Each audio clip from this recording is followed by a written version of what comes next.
I'm Kelly Locklear. My daughter is Sierra Breland, and she disappeared sometime after February 24th, 2022.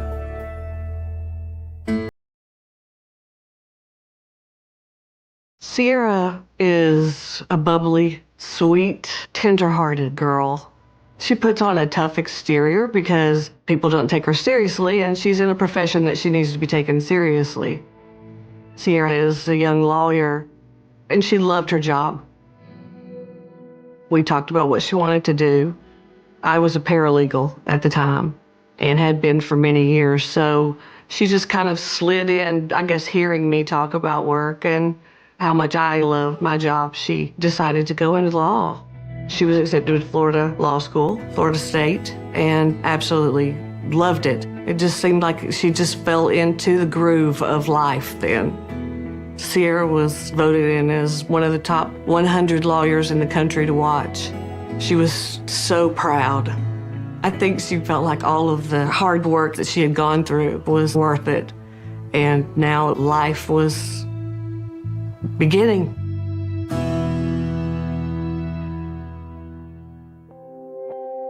My name is Shelby Campbell. Sierra Breland is my cousin. Sierra is 5 foot tall, 4'11" on most days, if we're honest. But based on her personality, you would think she was 8 feet tall. She was dynamite in a tiny little package, and she was ready to blow at any time. She had the world's biggest personality. She laughed loud, she yelled loud, she was very vibrant. In October of 2020, Sierra had joined a couple different dating sites. She met Xavier on Tinder. She had sent me some pictures. She said, "Look at this guy, we matched. Isn't he so cute?" And she started telling me about him. You could just tell she was bubbling over with love. And I was like, oh God, she's smitten, she's gone. From that day forward, it was like they were inseparable. I'm Nick Locklear, Sierra Locklear Breland's father. Sierra's entire life, she was daddy's girl. Sierra never had boyfriends hardly. And part of that's my fault, I'll admit it. Her brother was a high school quarterback, and he chased girls, and girls chased him. When it was her turn, I told her, I said, "You're 5 feet tall and 95 pounds. I said, I don't worry about your brother going to a party and something happening and he can't protect himself. I do you." Things changed in law school some. She started hanging out with the crowd a little more, and then she started dating a couple guys. Xavier comes along. Xavier treats her like a queen. And she said he's romantic, and he dotes on her and tells her how beautiful she is. He was funny, he was very sweet to her. She was just very taken with him. He was always at her place. She met his 2 children very early on. She told me that he had a couple of children with his ex, a boy 10 years old and a daughter that was 4. I didn't have a problem with that. I thought that was great. I didn't know how she was going to fit that into her schedule and how that was all going to work out. But she was confident in the relationship. Sierra and Xavier had no middle ground in their relationship. It was either really, really good or really, really bad. And based on the minute of the day, it could be either of those. In April or May of 2021, I got a text from her that said, "Hey, I'm getting married at 4 o'clock today." Due to the coronavirus pandemic, they ended up getting married by a judge via Zoom. Sierra and Xavier decided to get married because they had found out that they were pregnant. It was a whirlwind. Like, it was so fast. Her marrying Xavier was actually a shock. To find out that she was pregnant blew me away. Sierra had told us she was never going to get married and she was never going to have children. We were like, "You really gonna have a baby? You want a baby?" And she said, "Yeah, I can't wait. I'm gonna do this, I'm gonna do that." She was excited about being married and having a family and, you know, kind of creating this whole little bubble that was gonna be her whole world. Sierra let us know that they were going to be moving to Indiana. That's where Xavier's father, his biological father, lived. It was a little small town named Carmel in Indiana. There were little ponds everywhere with fountains and white picket fences. The place was beautiful. Jackson was born on October the 9th, 2021, and beautiful baby, perfect. She was so happy, and Xavier was excited. He went and called his children and let them know, and me and her father were there, so we just spent as much time with the baby as we could. Who you got there, Sierra? There's the new favorite grandson. Sierra absolutely loved being a mom. She would call and just giggle about little noises he was making or spit bubbles. I mean, just an absolute gushing mom. And she loved everything that that child did. On February the 19th, Sierra and Xavier drove down from Indiana and went to his mother's house in Johns Creek in Georgia. It's about 45 minutes, an hour away from our house. She was going to stay a couple of days and let his mom see the baby and visit because she hadn't seen him but one time since he was born. I last received a text from Sierra on Wednesday, February 23rd, saying that she was not feeling well. Wednesday, I sent her a text and said, what are you doing? What's going on? And she sent back and said she'd been sick, really sick, but she was feeling a little bit better. We haven't heard from her since. On Friday, the 25th of February, 2022, I called Sierra and I got no response.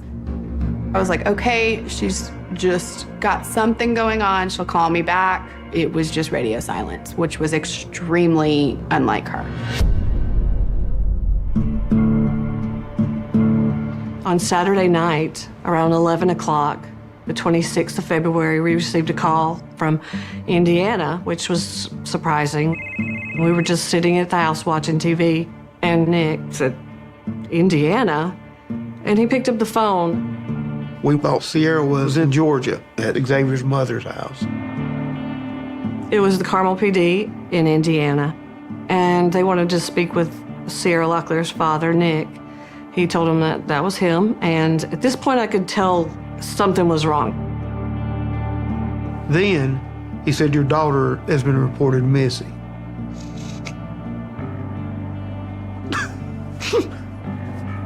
And that was the first time we heard about it.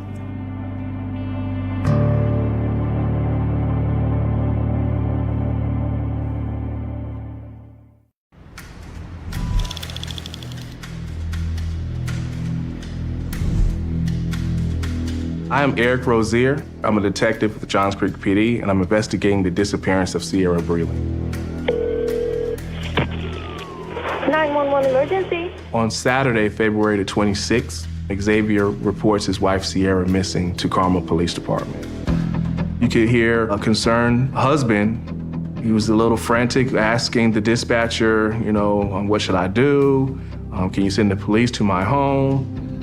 Xavier was very concerned about his wife's disappearance. He paced around his home. He was very nervous, as most people would be. He advised police officers that she went missing the previous night after an argument. Sierra had ran out of Adderall, prescription medication, and wanted to use his. After he refused to give it to her, she became angry and said that she was just gonna leave.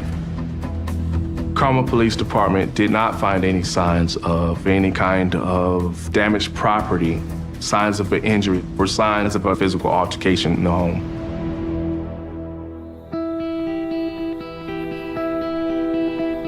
On Saturday, the 26th of February in 2022, I was in bed. It was later.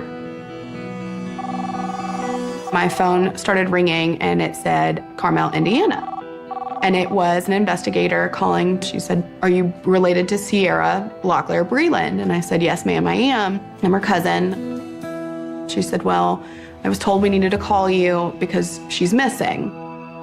I asked her who had their son, and she said that he and the dog were with Xavier and that she had left her phone and her wallet and her car keys to both cars and everything with Xavier, and she was missing. He said that she had walked off about 11 p.m. Friday night. I thought that's very strange because on Monday I had talked to her. I thought she was in Georgia because that was the last place I had talked to her. She was giggly. She was just her normal self. I was concerned, ended up staying up all night. My name is Heather Lawton, and I'm a crime writer. I wrote about Sierra Breland for The Inquisitor. After researching Sierra's story, I just knew I had to get involved in it because something just seemed totally amiss about a mother, a lawyer, who just disappears and leaves her 5-month-old baby behind. So Xavier tells the police that the day before, they just got back home to Indiana from visiting family in Georgia, and they had an argument. Xavier explained that during arguments, it was common for her to go next door to his father's home. He wanted to give Sierra a chance to cool off, so he didn't immediately go and look for her. Police officers made contact with Xavier's father, asked him specific questions about, have you seen Sierra? Did Sierra come to your home last night after an argument with her husband? And Xavier Sr. and his wife both advised that they did not see Sierra that previous 24 hours. They had no knowledge about her whereabouts. I could say that Xavier Sr. was extremely cooperative as far as helping police officers. Xavier's father gave the police some surveillance footage that he had from his camera because he lives next door. And the police reviewed the surveillance footage from that night to see which way she walked. They never saw her pass the security cameras.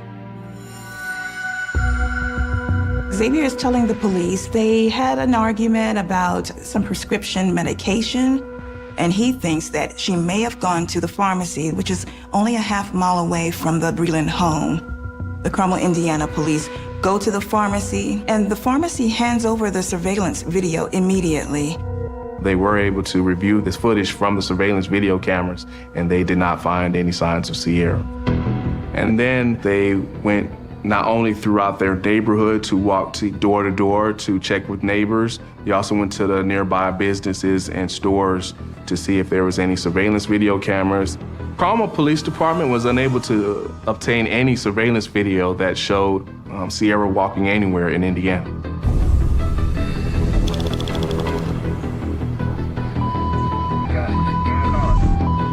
So it's 3 days later, and there's absolutely no sign of Sierra. So now the police are increasing their search, and they've brought in the K9 unit to see if the dogs can pick up a scent.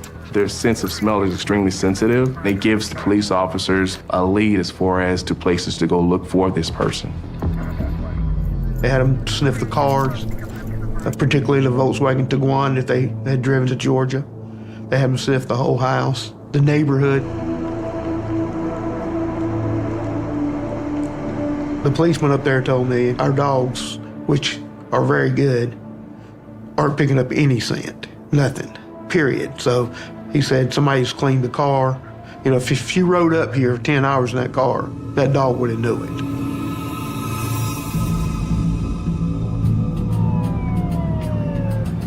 So the Carmel, Indiana investigators, they can't find Sierra anywhere. They haven't seen her on any surveillance video.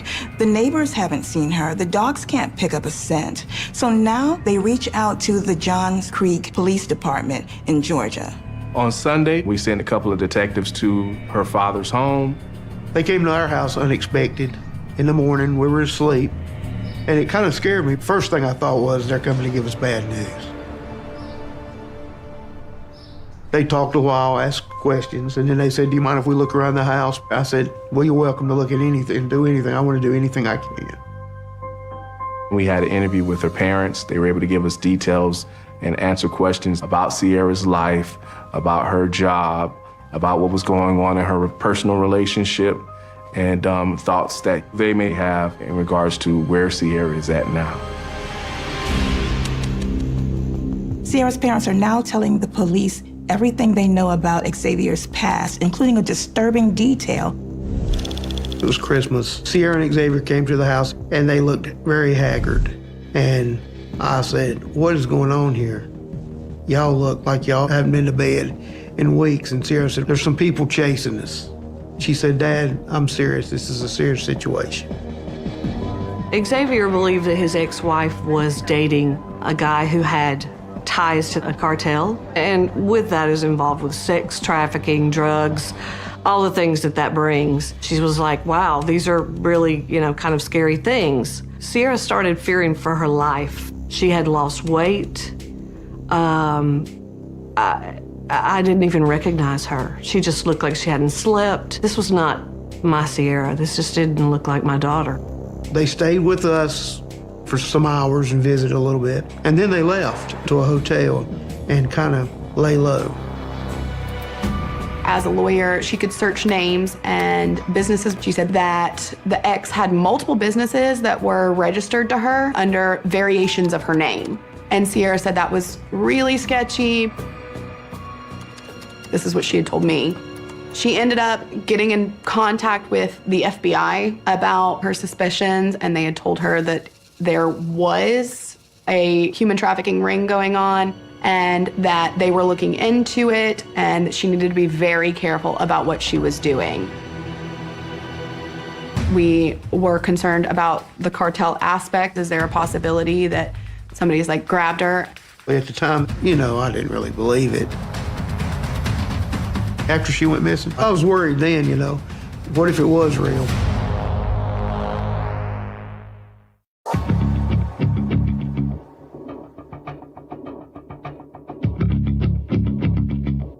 We have to accept all theories which would help provide an answer as to Sierra Breland's disappearance. We have to thoroughly review this and try to determine who or what or why would a cartel or a dangerous group or anybody be looking for them.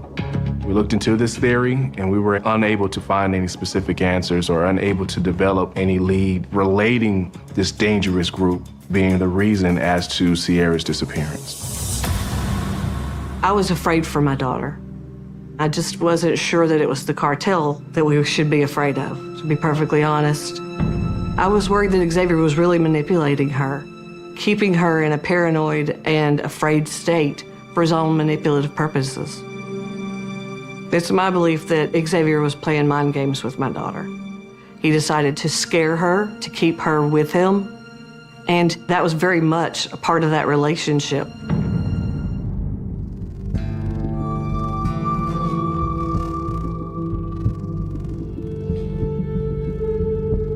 4 to 5 months into Sierra and Xavier's relationship, she starts seeing a lot more of his negative behaviors. He is going through her phone, he is yelling at her a good bit, and it would be the smallest things that would set them off, and then it would just blow up. She backed down really quickly, which I was very surprised about, because Sierra doesn't back down, she never has. I think she was just very taken with him in the beginning. I knew that they had had a tumultuous relationship. Sierra was very headstrong. She was an independent woman before this. Xavier started to keep her from everyone else, started to make her depend solely on him. I think money became an issue. Xavier wasn't working, and he hadn't worked for a while. And I think that him being there with her while she worked at home was becoming an issue. She felt very overwhelmed with his presence at all times. Xavier became verbally abusive with Sierra. He became paranoid about ex-boyfriends and then started insinuating that maybe the pregnancy was not his. And I just saw a pattern. There's a general paranoia here. That's what was going on in the beginning. That's what we're seeing now. Things intensified. It just seemed like a kettle boiling, and it was gonna go anytime. Obviously, this was not happy moments for me and her father. We had been talking the previous weekend, that Saturday and Sunday, and it wasn't positive. And the week before, it wasn't positive over text. We were horrified that our daughter was having to go through something like this. It was going too far. It was becoming really a dangerous situation. I encouraged her and her father encouraged her to come home. We just wanted her to be out of the situation. But Sierra was 31 years old. I trusted her to know what to do. She said, okay, we've worked through it. It's gonna be okay. She would say, well, you don't like him. I said, I don't dislike him as a person because I don't really even know the man. But I said, I don't like the fact that y'all been married a year and all I see is bad things out of him. She would say, Dad, when you're married, when you love somebody, they have shortcomings, you have shortcomings. You just got to learn to get along and work things out. According to the family, Xavier and Sierra's arguments start out as verbal and escalate to physical fights. In my opinion, it's battered woman syndrome. There's sort of like a game that's being played. He's wonderful in the beginning. He's the person that she can depend on the most. And then at times, he can be abusive. He can be charming sometimes. And that's how they suck their victims in. Around the summer of 2021, Sierra sent me a couple of texts with some pictures of where I believe Xavier had slapped her and asked me to save those for her in case she needed those. I was like, Sierra, a man that's physical will always be physical. That's just a fact. And she would get mad at me. She was like, it's 96% of the time it's good. And I said, it's not 96% of the time because you call me every week. Sierra did try to keep a great deal from her parents, so it isn't until Sierra goes missing and the police start asking questions that her parents learn the true extent of the violence that was going on between Sierra and Xavier. She had told me that she couldn't leave Xavier because she couldn't imagine letting Jackson go with Xavier. She was very concerned that she was going to have to share custody. She had just decided that she was just going to stick by him until she could get away. Sierra had made a plan to put some of her money into a secret account and that she was going to move back home and she was probably going to stay with her parents for a little while. She had decided that she was done. She wanted to come home permanently. I think she was waiting for a moment when things were calm. Sierra's family last heard from her on February 23rd when she was visiting Xavier's mother in Johns Creek, Georgia. She texted to her family that she was sick, but aside from that, everything seemed fine.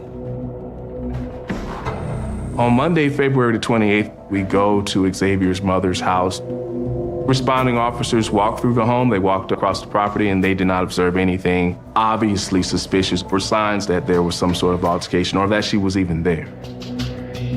This is not walking through the house with a fine-tooth comb to determine if there's any evidence. It's basically just a generic walkthrough.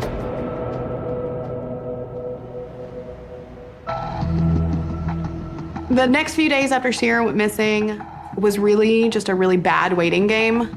We're all communicating, but there's not much that the police can tell us. We're all kind of just waiting with bated breath to see if she's gonna call one of us. We got together and we canvassed some neighborhoods. Sierra Breland's family is flooding this Johns Creek area with flyers like this, as well as electronic and digital signing. They are hoping that somebody saw something that can help. This is Xavier's mother's home. Sierra and Xavier stayed here with their son. They visited quite a few times. We knocked on different doors, all the doors, and we just passed out flyers. If people were to answer, we would just ask them if they had seen her or seen anything that might have been conspicuous during the time that she was staying here. If they didn't answer, we just left them a flyer and moved on to the next property. We were able to make contact with a resident who had video footage from her doorbell camera that shows Sierra Breland's vehicle passing through her neighborhood. But we were unable to get anything definitive in regards to where Sierra may have been. Can you tell who was driving? Well, we know who is driving, but you really can't tell from that video. But we know who's driving. You can see somebody in the vehicle, right? And their dog is in the passenger seat. The reason I can't say anything about it is because when we are finally in court and we're able to present this, the whole case, because we have not found Sierra so far, is circumstantial. It's sad because In a circumstantial case, you're not going to have a definitive crime scene. You do not have blood splattered all over the place. You do not have evidence of violence necessarily. What you have is a history. What you have is small nuggets here and there. What we do as police detectives is we present all the evidence, all the information that we have collected, and we allow for the jurors to come to a conclusion about what they believe. And we're still investigating. We're still working on the case, hopefully, to provide answers. But right now, it's still active.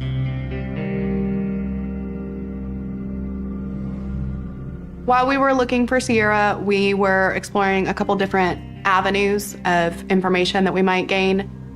Sierra had a dog whose name was Baker. He is her first absolute baby. There was no Sierra without Baker. We decided to look into Baker's microchip.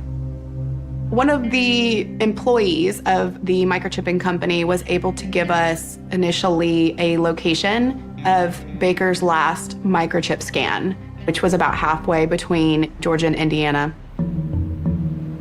We see that it is a small town in Kentucky. It is registering to right outside of a bar that they may have stopped at. So we're getting a little bit more hopeful, at least feeling like we're closer to an answer.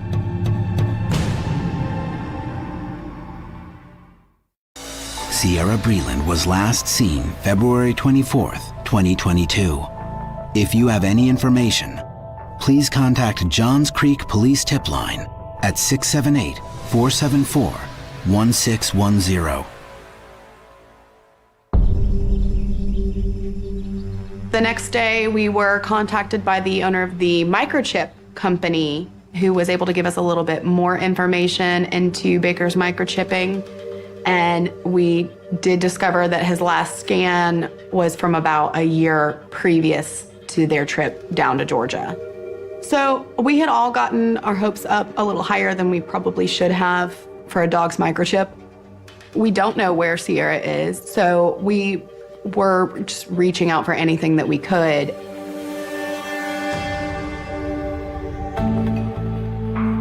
The FBI was able to assist us. They were able to put together a nationwide bulletin and offer a $10,000 reward for any information that leads to Sierra's disappearance. I received a call from a tipster who reported she believed she saw Sierra at a local Target. She explained that there was a woman who matched Sierra's description in the parking lot begging for money. We immediately sent a detective to that Target to review the surveillance video, and as it turns out, that was not Sierra. We received another tip from a woman who was at a casino. She believed that she saw a woman matching Sierra's description arguing with another male. We reached out to the law enforcement agencies in that area to review the surveillance video, and as it turns out, we didn't find any evidence to show that that person was indeed Sierra. Carmel and Johns Creek Police Department subpoenaed Sierra's cell phone records. So the data indicates that Sierra was at the Chattahoochee River, a mile from Xavier's mother's house. On Tuesday, March the 1st, 2022, we were able to conduct and start an extensive search for Sierra in the Chattahoochee River.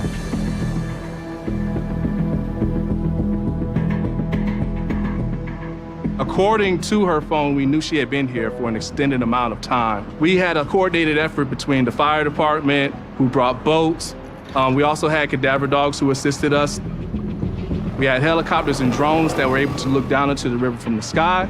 We want to make sure that we look for any clues as to a missing body of some sort. As they searched the Chattahoochee, all these things are going through my head. Are the police going to be able to find her? And our minds were just all over the place. Just praying, hoping she's alive. But we were unable to find any specific answers in regards to Sierra's disappearance. And then we obtained surveillance video that placed Sierra at Xavier's mother's home. So this new surveillance video is kind of like a game changer in the case. Now it puts the spotlight even more on Xavier. That video would show Sierra Breland at Xavier's mother's home on Wednesday the 23rd at 7:17. Sierra is last seen in the doorway. She's just casually standing in the doorway. We are checking for mannerisms, expression, emotion, to see her demeanor. But there's nothing specific about the video that would allow us to draw a conclusion as to how she's feeling or any impending danger that she may be in. Police now confirm Sierra Breland was last seen at this home here in Johns Creek. This is her mother-in-law's house. Fox 5 went to that house. We were told the mother-in-law was not home. Johns Creek Police Department executed a search warrant at Xavier's mother's home. We were looking for maybe signs of blood, signs of a struggle. We brought cadaver dogs to help smell for Sierra. The dogs were unable to find definitive scent. We were looking for just anything that would help us to fill in the gaps as far as when Sierra was last seen and where Sierra is right now. We were able to collect evidence from Xavier's mother's home. However, I cannot go into the details because this is the active investigation. The next steps of the investigation would include us looking into the actual route that Xavier took from Johns Creek, Georgia to Carmel, Indiana. We need to tell the tale of what may have happened to Sierra from the time she's last seen in Johns Creek to the time she's reported missing by her husband in Indiana. Part of the review of Xavier's trip from Johns Creek, Georgia to Indiana is obtaining surveillance footage from places that he stopped during the trip. We were able to obtain and review this surveillance video, which shows Xavier, but does not show Sierra. They saw Xavier get out and go to the bathroom, get out and pump gas, but they never saw anybody else get out. They didn't see him walk the dog or change the baby or feed the baby, nothing. Just he got out, pumped gas, went inside, came back out, and drove away. I find it odd that she wasn't in any video from any gas station. Sierra has a very bad Diet Dr. Pepper habit, and she cannot go without one. She will show up at your house and bring her own 12-pack. So I can't see her just doing I think from Johns Creek, it's an 11-hour drive without being somewhere out getting her drink and her ice. One of the police officers said that he was deeply concerned because between Knoxville and I think he said Ohio, there are some pretty steep cliffs and bluffs. And a lot of times when somebody wants to do their dirty deeds, they'll take someone to the bluffs and throw them off the cliffs. I'm sorry.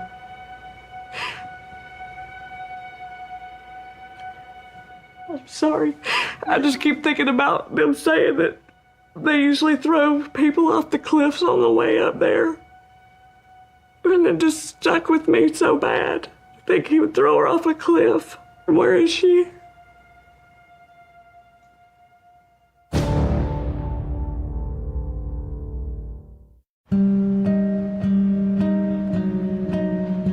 On March 22nd, a local investigative reporter breaks a huge piece of news about Xavier's statements to the police department.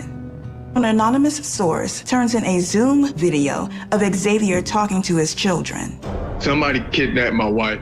Do you know what that means when they kidnap an adult? She's not coming home, but... So a big question is, how would Xavier Breland Jr. know if his wife had been kidnapped, that she wasn't coming home? Why would he tell one or two of Sierra Locklear Breland's stepkids somebody took her? What did Xavier Breland tell police in Indiana when he reported Sierra Locklear Breland missing? That she had just walked away from the residence the night before. He did not say she was kidnapped. No, according to Carmel, Indiana Police Department, that's correct. That's not what was passed on to us. The video call doesn't look good for Xavier. At the very least, he looks sketchy, as though he isn't being truthful with the police. When people see this Zoom video, the reaction is that Xavier is a liar. Public opinion has now changed, not in his favor, of course. It does heighten the anger from a public point of view. He just creates a different story for everybody he's talking to. When I see this video, I am absolutely disgusted. There was a lot of rage, a lot of anger, and I genuinely believe that he does know at least what happened to her and where we could look for her. Carmel police in Indiana do a background check on Xavier, and they find out that he actually has a stalking charge against him from his ex-wife in Georgia. They have absolutely no hard evidence linking Xavier to Sierra's disappearance, but they do arrest him on the outstanding warrant. He's sent to Kenda County Jail, where he's awaiting trial. I am happy at this point that Xavier is in jail for anything that can hold him until we could possibly find Sierra. We still are thankful that there's some movement going on, but at the same time, it's frustrating because the charges are related to his ex and aggravated stalking against her and have absolutely nothing to do with Sierra's case. I wanted to go to the Kawita jail and just sit down and have him look me in the face and tell me, I didn't do nothing or whatever. His dad had actually told me, I think if you were here, he would tell you the truth. And I said, I don't know why you think that. He said, I just think he's on the edge and if he saw you, he would speak. I just need to know what's happened. Xavier is fighting the unrelated charges, and he's denying through his lawyer any involvement in Sierra's disappearance. By phone, Breland's attorney, Brian Howard, told me commonly in a disappearance, the spouse is the first person police look at. But in this case, Xavier Breland Jr. had nothing to do with his wife's disappearance.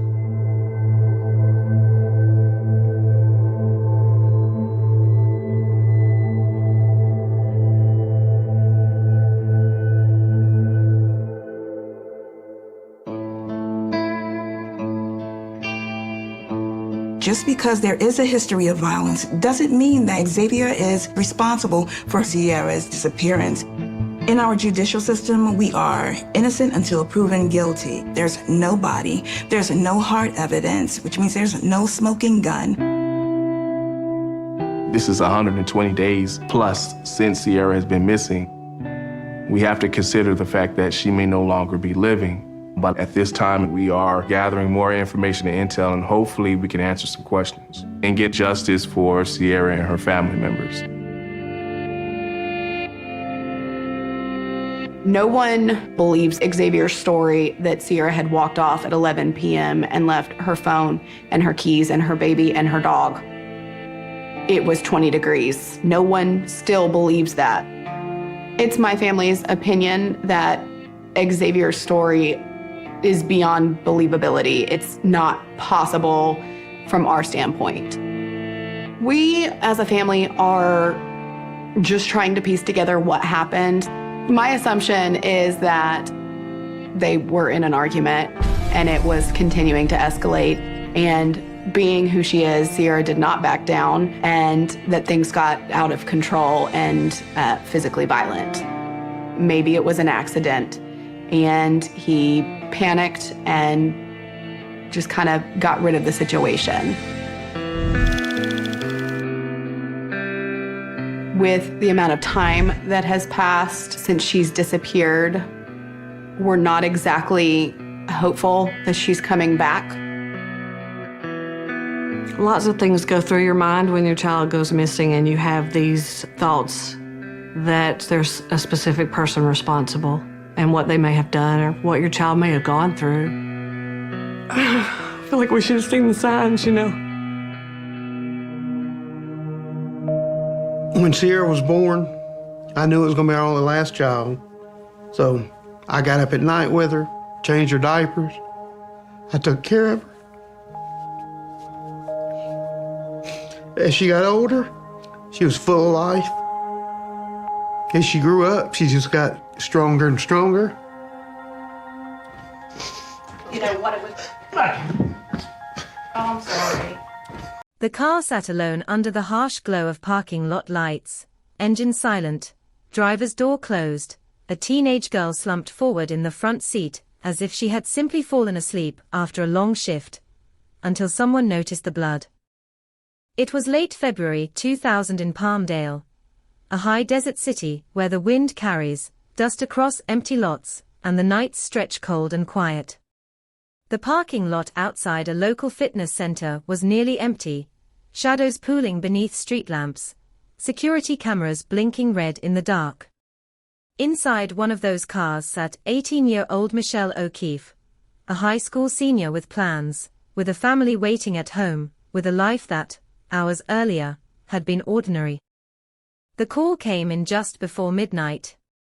A shooting. A young woman unresponsive inside her vehicle. Deputies from the Los Angeles County Sheriff's Department arrived to a scene that felt wrong from the first glance. There was no shattered glass sprayed across the pavement. No chaotic skid marks. No sign of a struggle spilling into the open air. Just a single gunshot wound to Michelle's chest. Close range. Precise. Devastating. Paramedics tried. The flashing lights painted the asphalt red and blue. But the stillness inside that car never changed. Cold night. Cold case. At first, the questions seemed simple. Who would shoot an 18-year-old girl sitting alone in her car? Was it random? A robbery gone bad? A predator stalking parking lots? Theories ignited like headlines. Teen gunned down. Mystery shooter. Community in shock. Parents locked doors earlier. Businesses reviewed security footage. Fear moved through Palmdale like an invisible current. Michelle had just finished her shift at the fitness center. She wasn't known to be in trouble. No secret double life. No gang ties. Friends described her as kind, responsible, focused on school and work. The kind of teenager who made curfew. The kind of daughter who called if she was running late. So why was she dead? Detectives combed the scene inch by inch. The bullet trajectory. The position of her body. The angle of the shot. There were no obvious signs of forced entry. No stolen purse scattered across the seat. The attack appeared swift, controlled. Someone approached that vehicle. Someone stood close enough to fire directly into her chest. And someone walked away. Early suspicion flickered in multiple directions. Was it someone she knew? Did she meet someone in that parking lot? Investigators scrutinized phone records, interviewed co-workers, mapped out her final hours with meticulous care. Each timeline detail felt critical. Every minute mattered. Security cameras from nearby buildings were pulled and reviewed. Grainy footage. Distant headlights. Silhouettes moving in and out of frame. Nothing definitive. Nothing that screamed confession. The camera angles missed just enough to keep the mystery intact. Then came a narrative shift. Attention turned toward a young man connected to Michelle's circle, someone who had interacted with her before that night. Rumors began to circulate. Detectives applied pressure. Interrogations stretched for hours. Words were parsed, reparsed, weighed against inconsistencies. In high-profile cases, the demand for answers grows loud. Communities want closure. Families want justice. And sometimes, that urgency narrows the lens. But the physical evidence told a quieter story. Ballistics. Gunshot residue. Forensic details that refused to align cleanly with the early theory. The case began to wobble under its own uncertainty. Meanwhile, Michelle's family lived in suspended time. Birthdays passed without celebration. Her bedroom remained preserved like a shrine. Every news update felt like hope rising and collapsing in the same breath. They watched as the investigation twisted, as suspects were examined, as possibilities were raised and then discarded. Years rolled forward. The headlines faded. Cold case became the label. Another unsolved file in a cabinet filled with them. Yet the image of that car in the parking lot never truly left the public memory. A teenage girl alone at night. A single shot. No clear motive. It lingered. Behind the scenes, detectives revisited the evidence again and again. Advances in forensic science offered new tools. Old witness statements were re-evaluated. Timelines reconstructed. The smallest overlooked detail could become the thread that unraveled everything. And then there was the security presence. The fitness center parking lot was not unguarded. A patrol vehicle had been assigned to monitor the area. A uniformed presence meant to deter crime. That fact alone complicated everything. If someone had approached Michelle's car, how had they done so without drawing attention? How had a gunshot not triggered immediate response? Questions tightened around the role of law enforcement presence that night. Who was on duty? Where were they positioned? What did they report seeing, or not seeing? The answers were unsettling. The deputy assigned to patrol the lot that evening was later identified as Carla Sorabio, a veteran officer with years of experience. His vehicle had been parked nearby. Close enough that, theoretically, he should have noticed something. For years, that detail simmered beneath the surface. Internal reviews. External reviews. The timeline was dissected with surgical intensity. At what exact moment did Michelle arrive at her car? When did the shot occur? How long before deputies responded? Was there a gap, small but significant, where the truth slipped through? The narrative grew more complex. Some investigators began to question whether the crime had been random at all. Whether the presence of an armed deputy in proximity to the victim was coincidence, or something darker. The community felt the tremor of that possibility. Trust is fragile.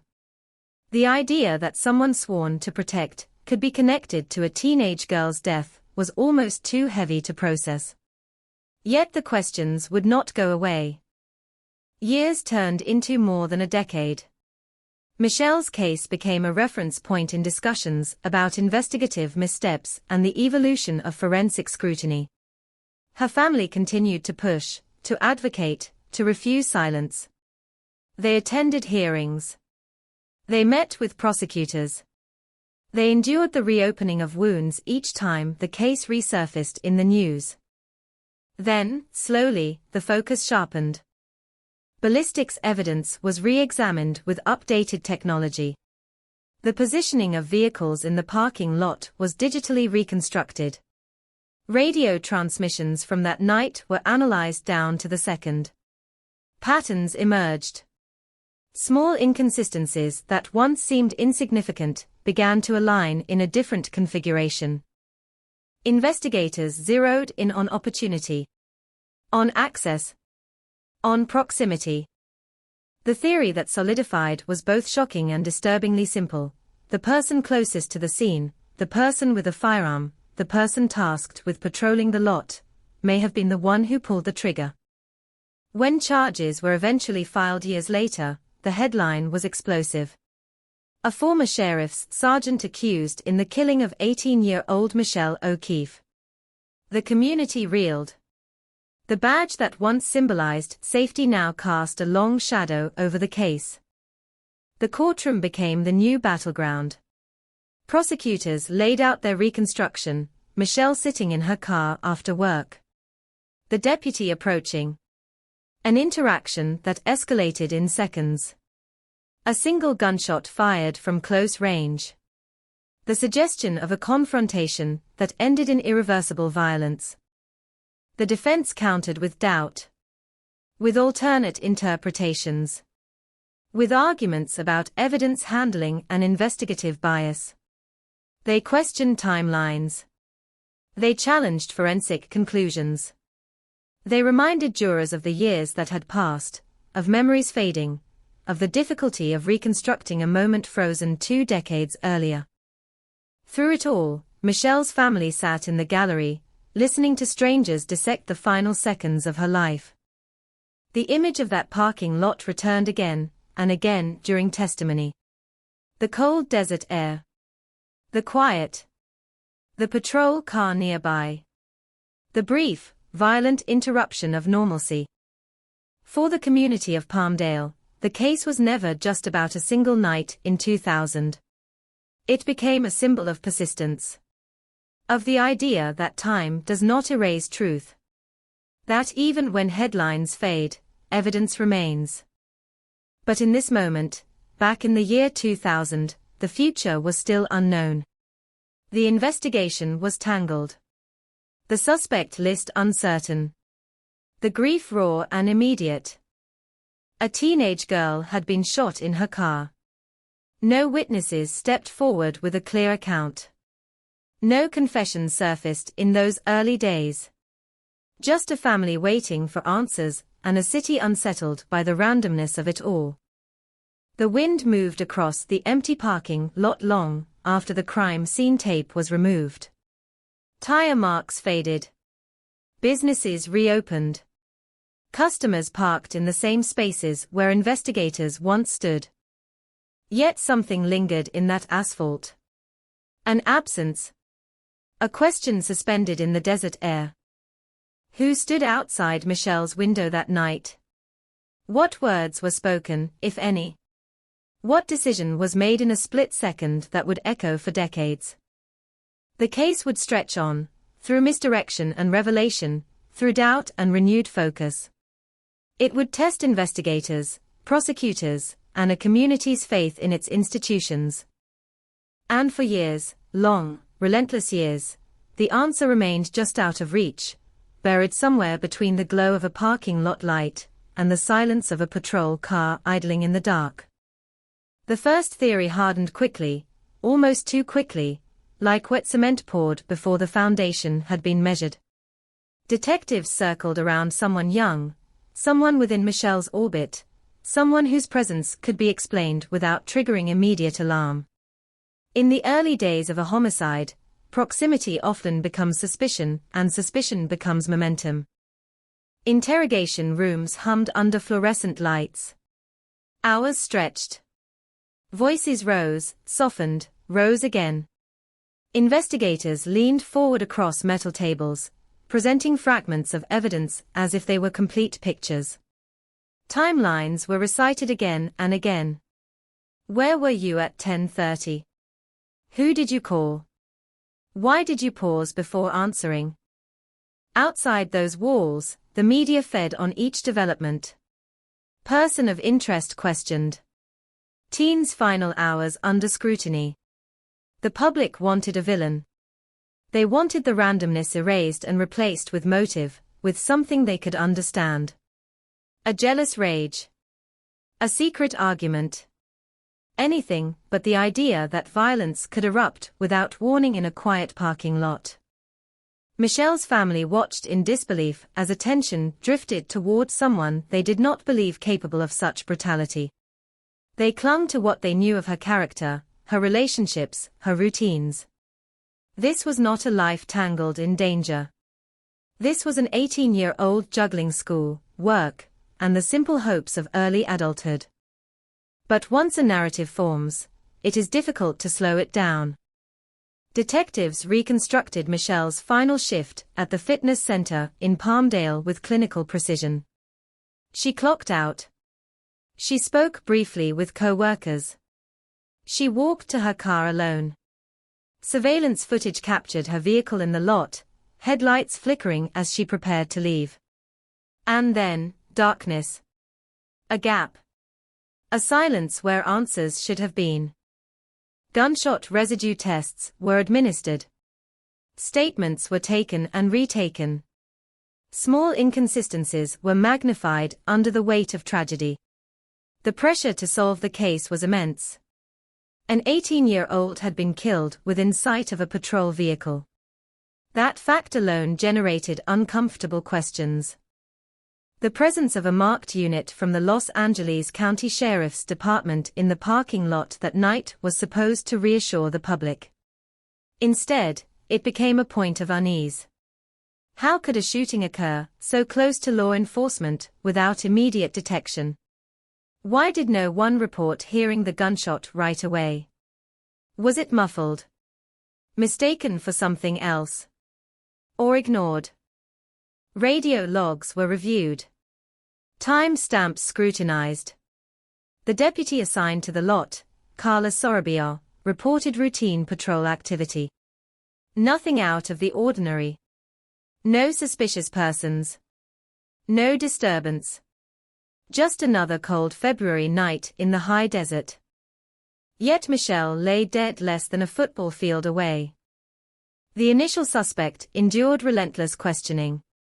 At times, investigators suggested they had evidence that did not exist, a tactic not uncommon in high-stakes interrogations. They implied certainty. They spoke of witnesses. They hinted at forensic proof. The goal was clear: break the silence, extract a confession, close the case. But confessions built on pressure can fracture under scrutiny. As months passed, cracks began to show in the early theory. Physical evidence did not align neatly. Ballistics analysis indicated a specific type of firearm, one not directly connected to the young man under suspicion. The trajectory of the bullet suggested a shooter standing at a particular angle, close, deliberate. Not a chaotic struggle, not a panicked accident. Meanwhile, Michelle's car itself became a silent witness. Investigators mapped the interior meticulously. The position of her hands. The angle of her seat. The way her body leaned forward. It appeared she had been facing forward when shot, perhaps startled but not engaged in a prolonged altercation. If she had known the shooter, there might have been signs: an open door, defensive wounds, a scattered purse. Instead, the scene felt contained. Controlled. The community's patience thinned. Candlelight vigils turned into annual remembrances. Her name became synonymous with unsolved. Parents drove their teenagers to work rather than letting them park alone at night. The parking lot lights seemed harsher after that February. Behind closed doors, internal discussions within the sheriff's department grew tense. The optics were troubling. A deputy on duty nearby. A failure to prevent, or immediately respond.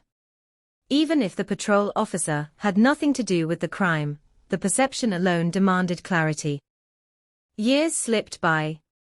The early suspect's life remained overshadowed by accusation. Though not convicted, the cloud lingered. In cold cases, suspicion can become a permanent companion. Then came a shift, subtle at first. Advances in forensic technology offered new tools. Ballistics databases expanded. Digital reconstruction software allowed investigators to simulate crime scenes with unprecedented accuracy. Evidence collected in 2000 was re-examined under sharper lenses. The firearm used in Michelle's killing had been a department-issued weapon model commonly carried by deputies at the time. That detail had always existed in the file, but its implications grew heavier with each passing year. The possibility that the shooter had access to such a weapon narrowed the field dramatically. Attention circled back to proximity. Carlos Sorabia had been stationed in the lot. He had a clear line of sight to much of the area. His patrol vehicle's position that night was diagrammed repeatedly. Could he have approached Michelle's car without attracting notice? Could he have returned to his unit unnoticed after firing a single shot? Investigators began dissecting his statements from 2000 with renewed skepticism. Minor discrepancies that once seemed trivial now appeared meaningful. A time estimate off by minutes. A description of his patrol pattern that did not perfectly match radio logs. No single inconsistency proved guilt. But together, they formed a pattern difficult to ignore. The theory that emerged was chilling. Michelle may have been approached under the guise of authority. A uniform. A badge. A request to lower her window. In that scenario, there would be no forced entry, no immediate alarm. Just a brief exchange in the cold night air. What words were spoken in those final seconds? Was she frightened? Confused? Did she recognize the deputy from prior shifts in the lot? The investigation intensified quietly. Prosecutors revisited the file. Independent reviews were conducted.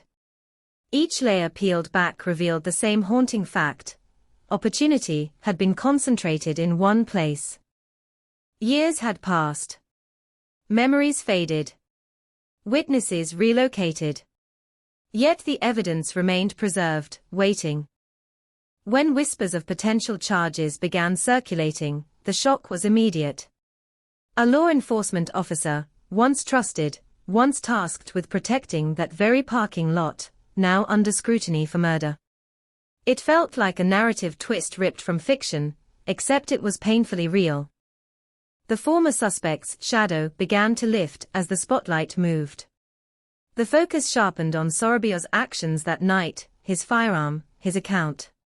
Prosecutors prepared to argue that the initial investigation had veered off course, that tunnel vision had obscured the obvious. Michelle's family faced a complicated storm of emotions. Hope for justice intertwined with anger over lost years. If the case had been misdirected early on, if evidence pointing elsewhere had been overlooked, then time itself had become an accomplice.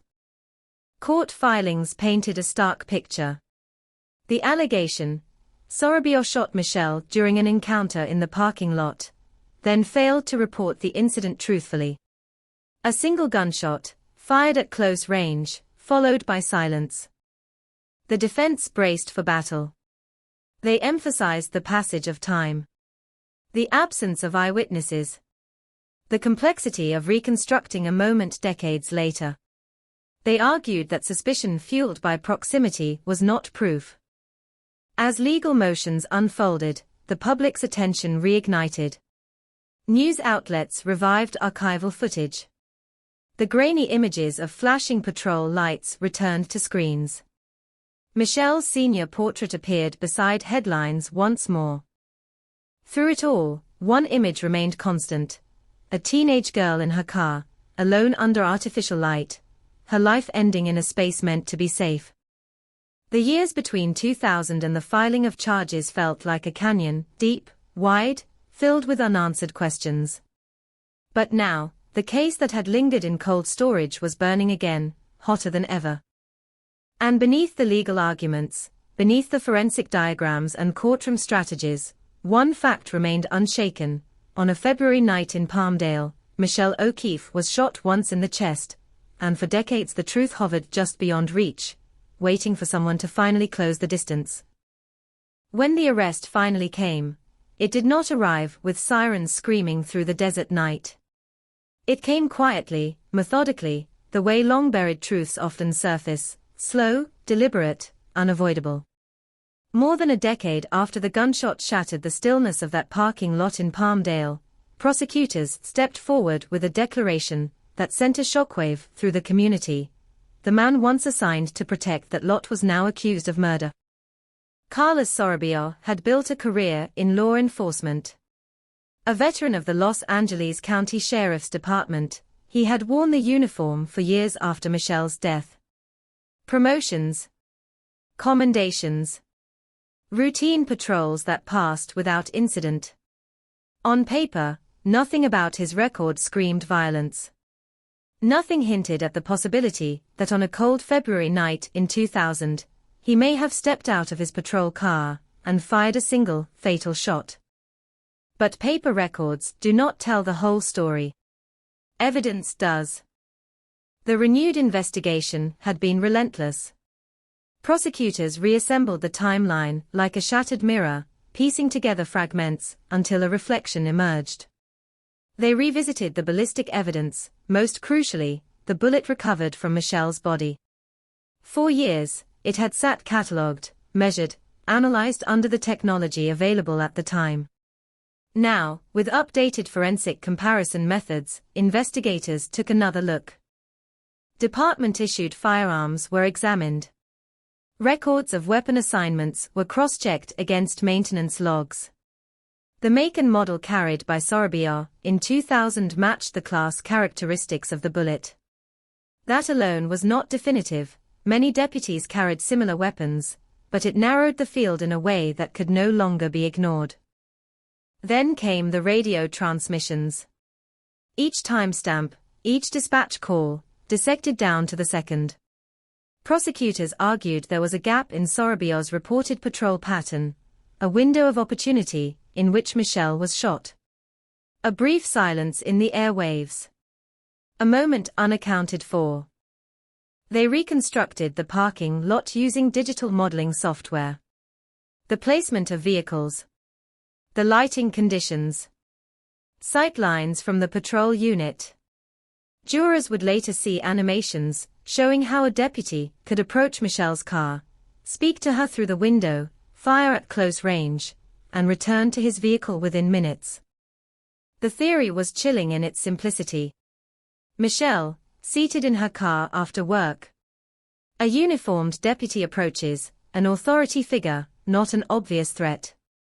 She lowers her window. Perhaps he asks a routine question. Perhaps there is a misunderstanding, a perceived slight, a split-second escalation. The muzzle of a service weapon rises. A single trigger pull. The sound, sharp but brief, swallowed by distance and night air. And then, silence. Prosecutors alleged Sorobio returned to his patrol car and continued his shift, later responding to the shooting as though he had no prior knowledge. The idea felt almost surreal. To fire a fatal shot, and then participate in the aftermath as an officer on scene. To stand near flashing lights and not reveal the truth. The defense countered with force. They emphasized the absence of eyewitnesses. No one saw Sorobio fire a weapon. No surveillance footage captured the moment. They questioned the integrity of the original investigation, suggesting that if mistakes had been made then, they could be repeated now. They highlighted the years that had passed, memories fading, evidence aging. They also pointed to the early focus on another suspect. 4 years, a young man had lived under suspicion, interrogated aggressively, nearly charged. If investigators had once been convinced of his guilt, how could they now claim certainty in a completely different direction? The defense framed the case as a desperate attempt to correct a past misstep by redirecting blame. But the prosecution leaned heavily on opportunity and proximity.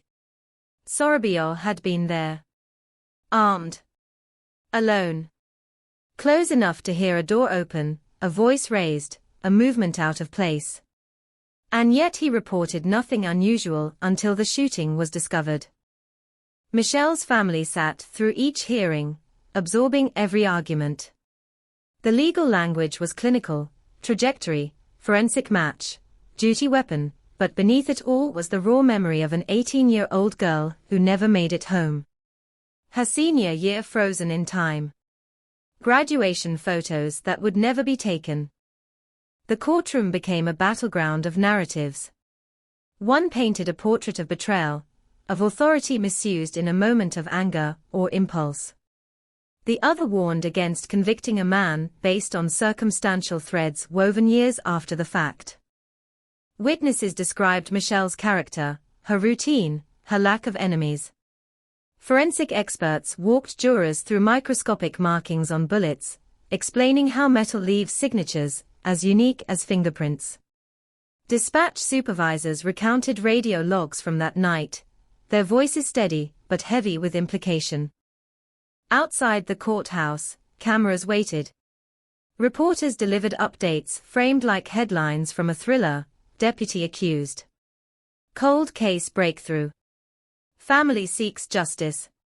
The case that once faded into obscurity now dominated broadcasts again. Yet at its core, the mystery remained deeply human. What happened in those seconds beside Michelle's car? Was there an argument? A misinterpretation? A momentary loss of control?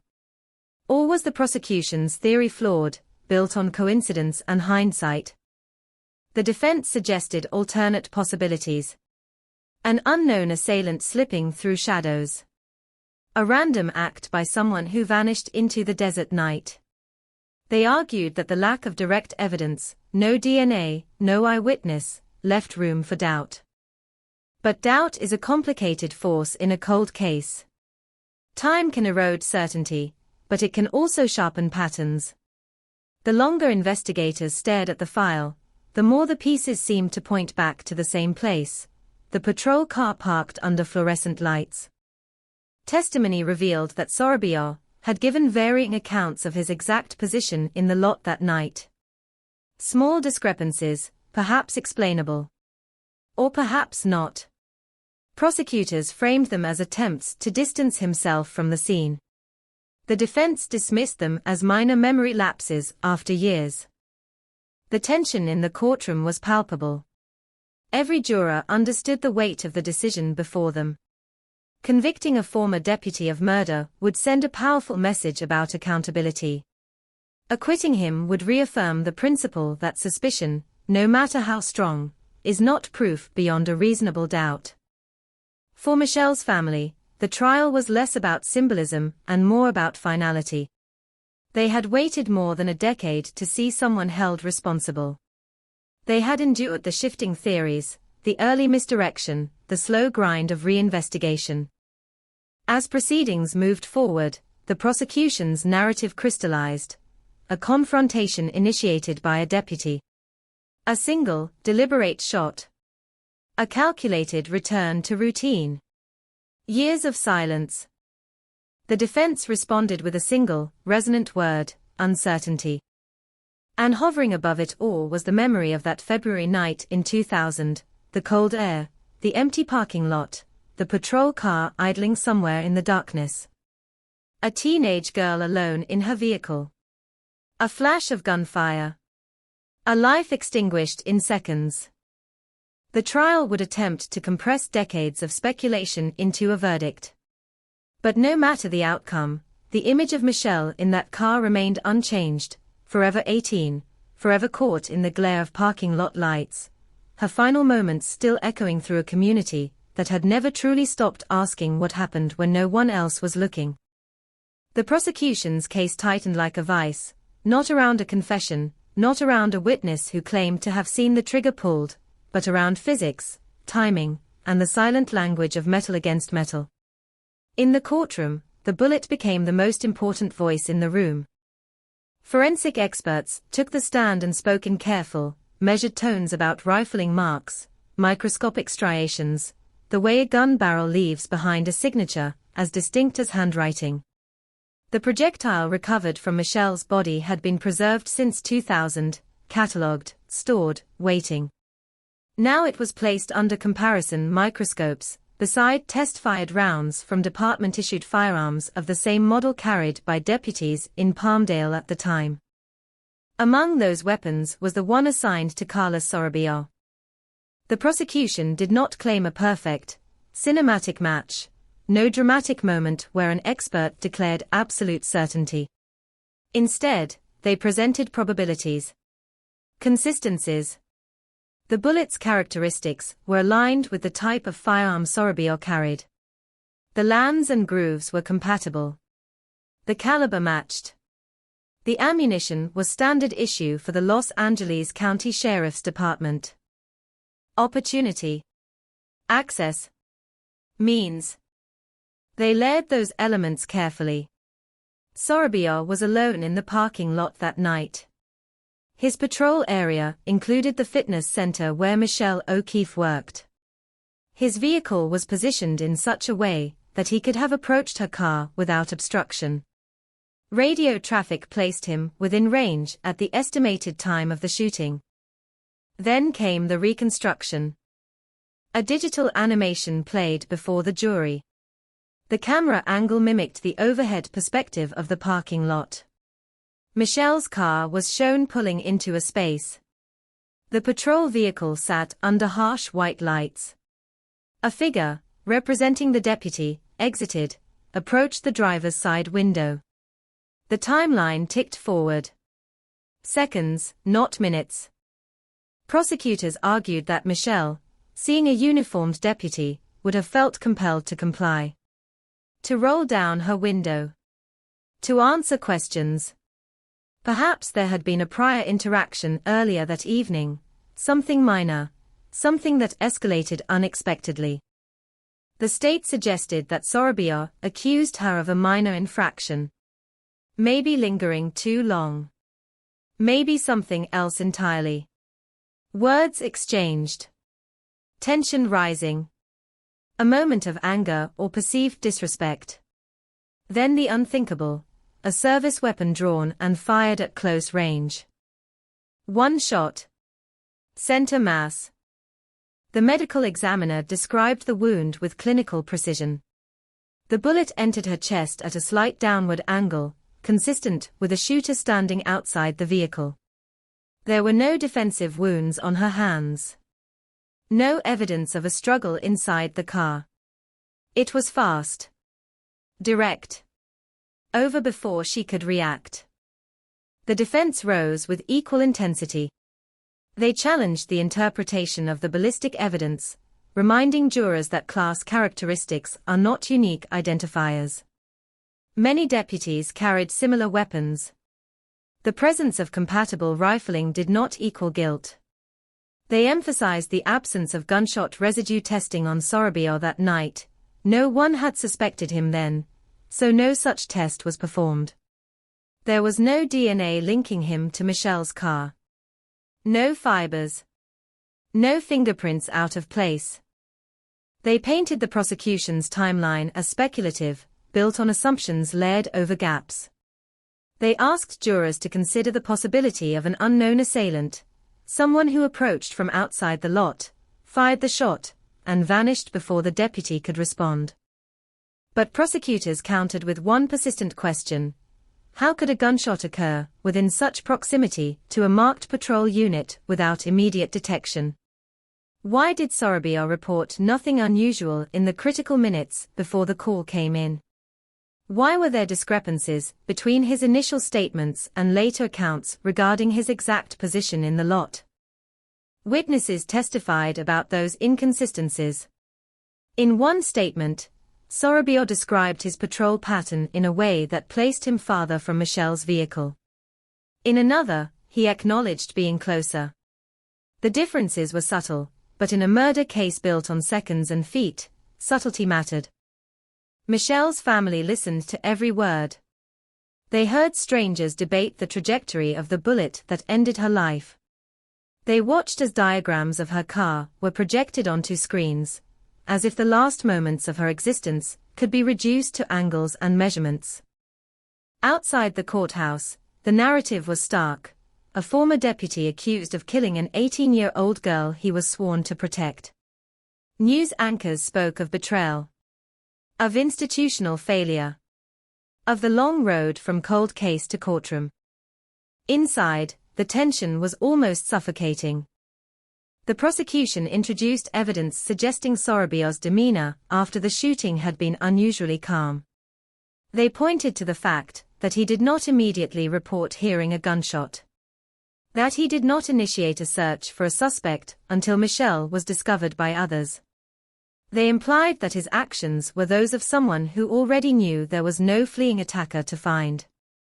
The defense objected repeatedly, arguing that hindsight colored every interpretation. Calmness under pressure, they said, is a hallmark of trained officers. The absence of panic is not evidence of guilt. Jurors scribbled notes. They watched surveillance footage from that night, grainy, distant, inconclusive. Headlights moved in the background. Shadows shifted. But the critical seconds remained unseen. And that was the heart of the case. No one had witnessed the shot. No camera captured the moment. The truth lay somewhere between circumstantial threads and human interpretation. As days of testimony turned into weeks, the courtroom became a crucible for competing narratives. One side insisted the evidence, when viewed as a whole, formed a clear picture.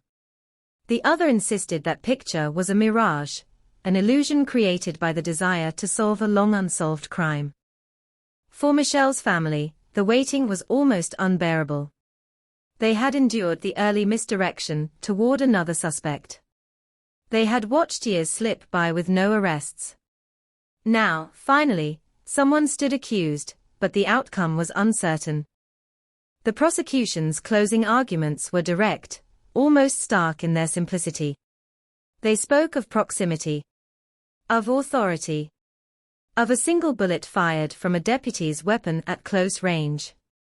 They reminded jurors that justice delayed is not justice denied, unless doubt is allowed to overshadow reason. The defense responded with a plea to caution. They reminded jurors that the burden of proof rested entirely with the state. That suspicion, even strong suspicion, cannot replace certainty. They asked them to imagine the consequences of convicting a man based on a reconstruction of events that no living person had witnessed. When the jury finally retired to deliberate, the courtroom emptied slowly. Michelle's family held hands. Reporters whispered into cameras. The air felt charged, as if the desert wind from that February night had found its way into the courthouse halls. The case that began with a single gunshot in a parking lot had become a referendum on accountability, on investigative persistence, on the fragility of trust between community and law enforcement. Hours stretched. Then days. And somewhere in that deliberation room, 12 individuals weighed decades of grief, doubt, and evidence, deciding whether the story prosecutors told about that night in 2000 was the truth, or another chapter in a mystery that refused to settle. The verdict did not come quickly. It came heavy. After days of deliberation, the jury returned to a courtroom thick with expectation. Reporters leaned forward. Michelle's family gripped one another's hands. Across the aisle, Carlos Sorabio sat motionless, his expression controlled, unreadable. The foreperson stood. Not guilty. The words landed like a shockwave. Gasps rippled through the gallery. Michelle's mother closed her eyes. For nearly 2 decades, the case had carried the promise of resolution, of a name attached permanently to the violence that stole her daughter's life. Now, that promise fractured in a single breath. Acquittal did not mean certainty. It did not answer what happened in that parking lot in Palmdale on that February night in 2000. It meant only that the prosecution had not proven its case beyond a reasonable doubt. It meant the burden of proof, so precise, so demanding, had not been met. Outside the courthouse, microphones surged forward. Headlines shifted instantly. Former deputy acquitted. Cold case ends in doubt. The narrative that once screamed breakthrough now whispered uncertainty. Inside, Michelle's family remained seated long after the courtroom began to clear. 18 years old forever. A single gunshot forever. And still no one legally responsible. Prosecutors spoke carefully in post-verdict statements. They stood by the evidence.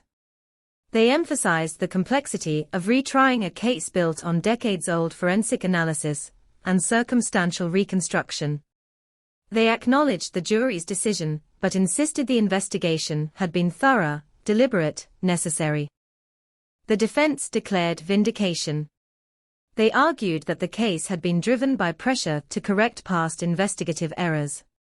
They pointed to the early misdirection toward another suspect as proof of systemic flaws. They said the acquittal reaffirmed the principle that suspicion cannot replace proof. But in the spaces between legal arguments, the core mystery remained untouched. Who approached Michelle's car? Who stood outside her driver's side window? Who fired that single, fatal shot? The parking lot, where she died, had long since resumed normal life. Customers parked without hesitation. Teenagers left late shifts without imagining the history beneath their tires. The fluorescent lights still hummed overhead, indifferent. Yet for those who remembered, that asphalt carried a shadow. The case file did not close neatly after the acquittal. Officially, the prosecution had concluded. Practically, the questions lingered. Law enforcement agencies rarely announce the reopening of a case that has just survived a high-profile trial, but cold cases do not dissolve simply because a verdict is read. Michelle's name continued to surface in true crime discussions, in community forums, in quiet conversations among investigators who had once worked the file. Some believed firmly in the prosecution's theory that proximity and ballistics told the true story. Others believed the acquittal exposed the danger of building a case on inference. Time moved forward regardless. Michelle's classmates built careers, started families, grew older. Her absence aged in contrast to their lives. Photographs from 2000 looked increasingly distant, relics of a different era, flip phones, bulky computers, a world before social media documented every moment. But the image of her car, in that lot, remained vivid to those who had seen the original crime scene photos. The angle of her body. The stillness. The precision of the wound. No defensive injuries. No chaotic signs of struggle. Just one deliberate shot. Experts who later reviewed the case noted how rare such controlled violence can be in random attacks. They pointed again to the downward trajectory. To the close range. To the lack of theft or apparent motive. They asked whether a stranger would risk approaching a vehicle parked near a patrol unit without hesitation. And yet, acquittal meant the theory could not be legally cemented as truth. For Michelle's family, the emotional calculus was brutal. They had endured the early suspicion cast on someone else. They had endured the long silence of a cold case. They had endured a trial that forced them to relive every detail. Now they endured ambiguity. In interviews years later, they spoke less about anger and more about absence. About the empty seat at family gatherings. About the milestones that never came. Justice, they said, was not a headline. It was the quiet ability to sleep without replaying the worst night of your life. The case became a study in investigative evolution. It was cited in discussions about tunnel vision, about the dangers of early suspect fixation, about the challenges of prosecuting decades-old crimes without direct witnesses. Law schools analyzed it. Criminal justice forums debated it. But for those who lived it, it was not an academic exercise. It was February 2000. It was a parking lot in Palmdale. It was an 18-year-old girl shot once in the chest. After the trial, Los Angeles County Sheriff's Department faced renewed scrutiny. Internal reviews examined procedures from that era, how patrol logs were documented, how officer-involved incidents were investigated, how conflicts of interest were managed when a deputy could potentially be a suspect. Policies evolved. Oversight tightened. Some called the case a failure of proof. Others called it a failure of certainty. Either way, it became part of the institutional memory of the department and the community alike. And still, the fundamental question echoed, if not the former deputy, then who? There were no new suspects publicly announced. No dramatic late-breaking DNA discovery. No surprise confession emerging from the shadows. The evidence, preserved and re-examined, had already been stretched to its limits in court.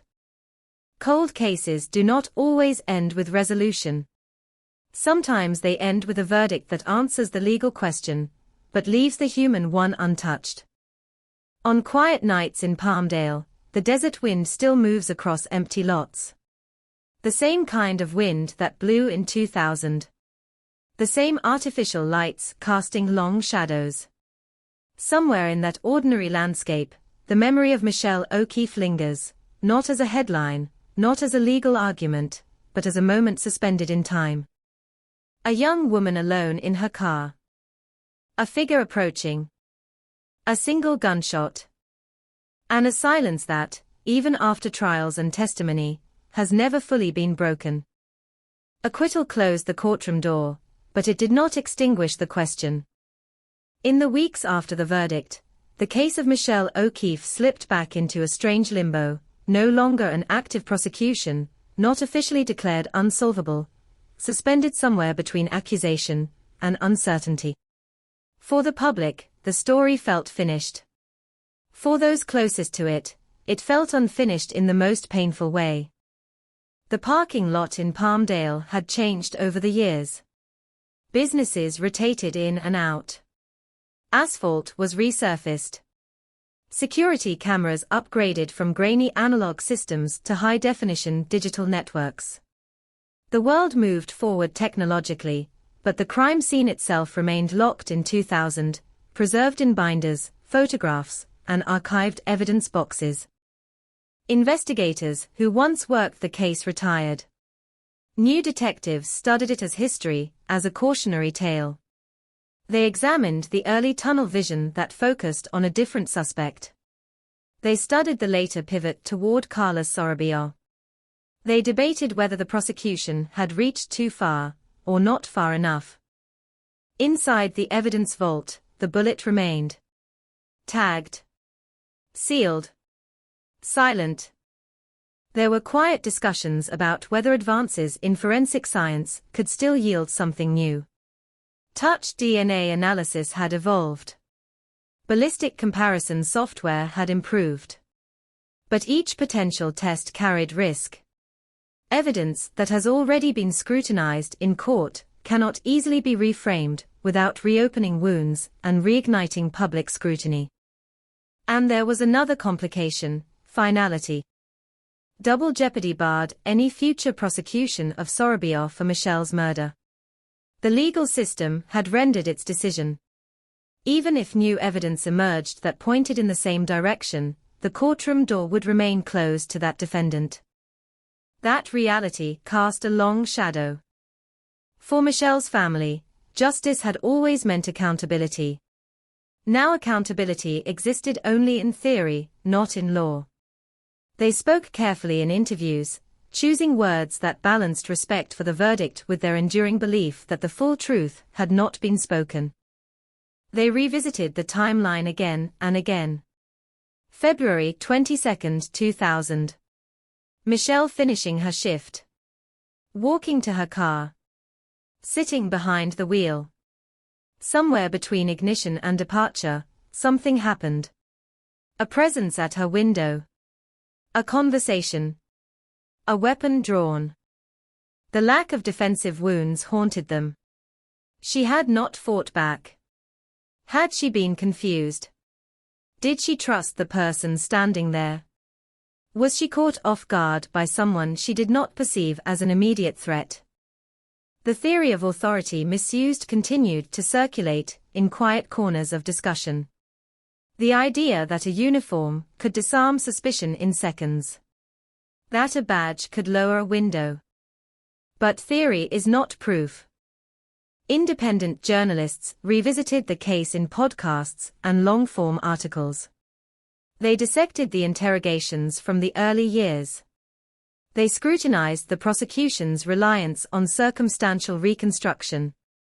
Some argued the state had built a compelling narrative that jurors simply could not accept beyond reasonable doubt. Others insisted the case revealed the danger of hindsight bias, of seeing patterns only after a suspect is chosen. Through it all, one fact remained immovable: Michelle had been shot once, at close range, in a parking lot where a marked unit from the Los Angeles County Sheriff's Department was present.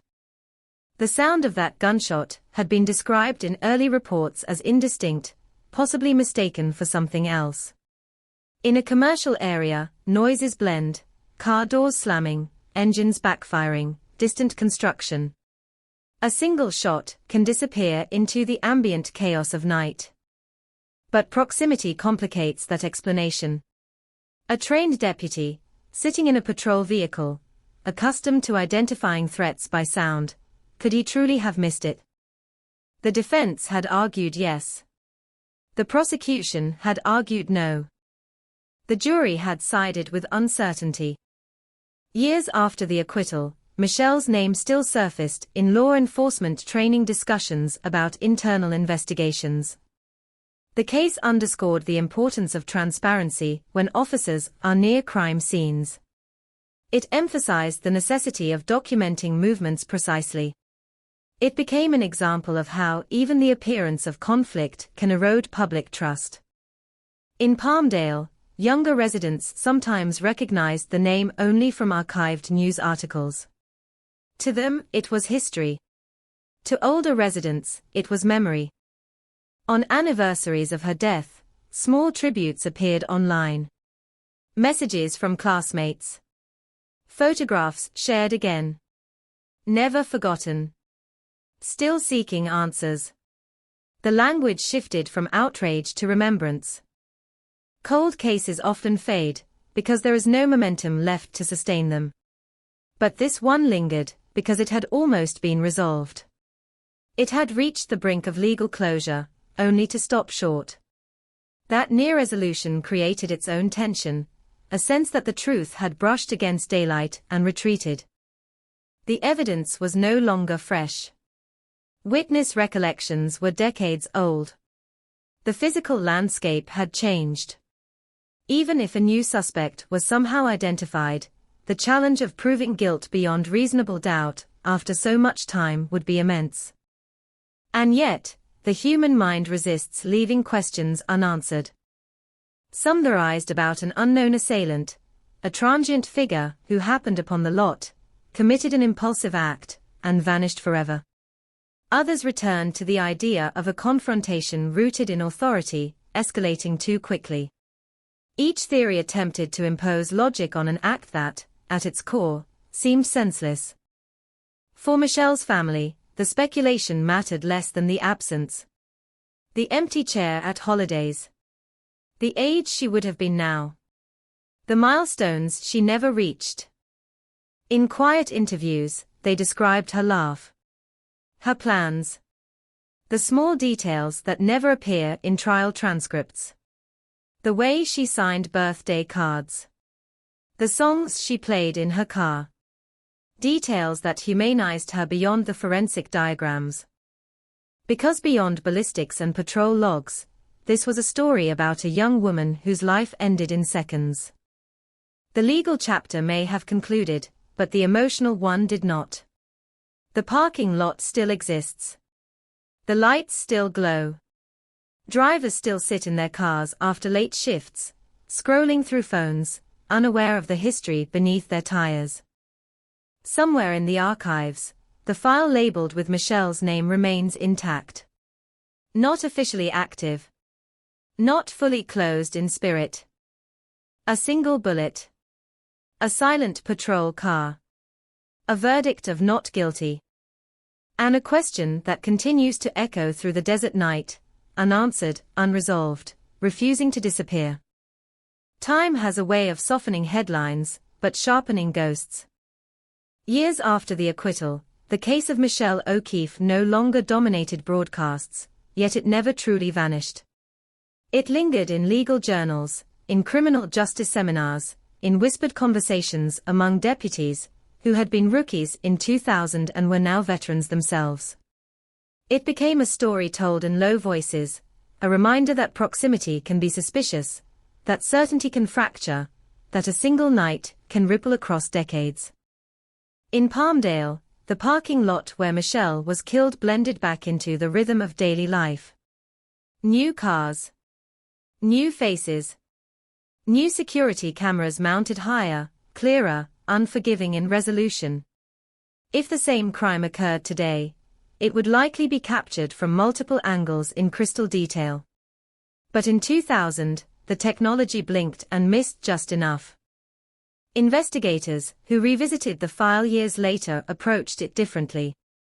They were not chasing an arrest anymore. They were studying failure, where assumptions hardened too quickly, where evidence might have been interpreted through the lens of urgency rather than patience. The early focus on another young man had consumed valuable time. Interrogations that stretched for hours had nearly defined the narrative. That shadow remained over the department's history.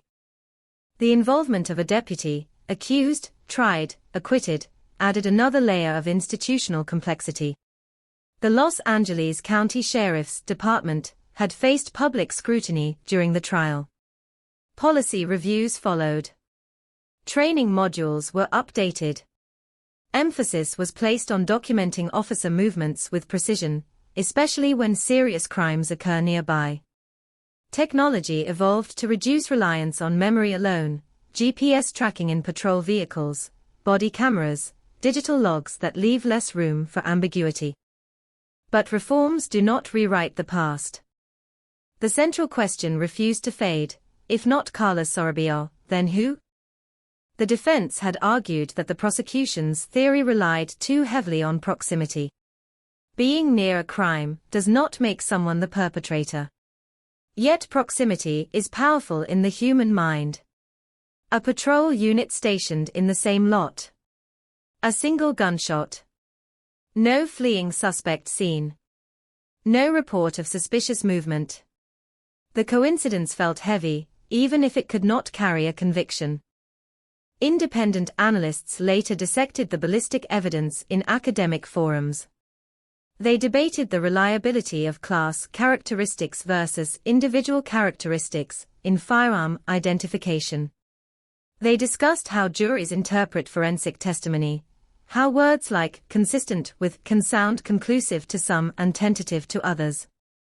Michelle's case became an example cited in broader conversations about the limits of forensic certainty. Meanwhile, her family continued to mark February with quiet remembrance. No more court dates. No more testimony. Just memory. They spoke about her as she was before the headlines, an 18-year-old with graduation approaching, a young woman balancing school and work, someone who expected to drive home safely that night. The absence of motive remained one of the case's most unsettling elements. There was no evidence of robbery. No clear sign of personal vendetta. The prosecution had implied a confrontation that escalated in seconds, perhaps rooted in authority or ego. The defense had countered that such speculation lacked proof. Without motive, the crime felt suspended in abstraction, violence without narrative. Cold cases often hinge on one overlooked detail. A fingerprint reanalyzed. A witness who remembers something small but critical. In Michelle's case, the physical evidence had already been stretched to its limits in court. There were no new DNA profiles waiting in a database. No unknown fingerprints tied to a future arrest. The bullet had spoken as much as it could. Some theorized about randomness, a stranger passing through, armed, impulsive. But randomness collides with geography. The parking lot was not isolated wilderness. It was within sight of law enforcement presence. Would a random attacker choose such a location? Would they risk approaching a vehicle parked near a marked unit? The improbability fed suspicion, even in the absence of proof. Others speculated about interactions never documented. A prior exchange between Michelle and someone in authority. A minor incident earlier that week. But speculation, again, is not evidence. As years turned into decades, the emotional intensity dulled but did not disappear. For the community, the case became part of local law, a story told to teenagers about being cautious at night, about the unpredictability of danger. For law enforcement trainees, it became a scenario discussed in classrooms. How perception shapes investigation, how the pressure to solve can distort focus. Michelle would have been in her 40s now. The math is unavoidable. Birthdays accumulate even when life does not. Her classmates post photos of children graduating high school, the same milestone she never reached. Time's passage sharpens the injustice. The file remains technically open, though inactive. Investigators acknowledge privately that without new evidence, the path forward is unclear. Double jeopardy closes one legal avenue permanently. Any alternative suspect would require proof strong enough to withstand scrutiny decades later. And yet, the human instinct for resolution persists. On certain nights, when the desert air cools and the parking lot lights hum overhead, it is easy to imagine the moment replaying. A car door shutting. A figure approaching. A window lowering. A brief exchange, tense or routine. A weapon raised. A single flash. No witnesses step forward. No camera captures the instant. Just silence swallowing the sound. The case that once promised a dramatic resolution now stands as something more haunting, a story that reached the edge of certainty and fell back into doubt. A prosecution mounted. A trial completed. A verdict delivered. And still, the essential truth hovering just beyond reach. Michelle's name endures not because of a conviction, but because of the absence of one. Because the questions remain sharp. Because somewhere in that parking lot, under those lights, something irreversible happened, and no courtroom has been able to define it completely. The desert keeps its secrets well. But memory refuses to let them disappear. There is something uniquely unsettling about a case that almost resolves itself. Not a mystery buried in obscurity. Not a file collecting dust in a forgotten cabinet. But a case that rises, ignites headlines, reaches a courtroom, points a finger, and then stops short. That is the space where the killing of Michelle O'Keefe now lives. In the years following the acquittal of Carla Sorabia, the narrative shifted from accusation to analysis. True crime investigators dissected transcripts. Legal experts replayed closing arguments. Armchair detectives mapped the parking lot in Palmdale using satellite images, measuring distances between the patrol vehicle and Michelle's car, as if geometry might finally produce certainty. But geometry cannot recreate a human moment. The prosecution had argued a confrontation. The defense had argued conjecture. The jury had chosen doubt. What remained were the final seconds of Michelle's life, seconds no one witnessed, seconds that exist only as inference. She is seen in surveillance footage walking to her car. She is found moments later, fatally wounded. Between those frames lies the entire mystery.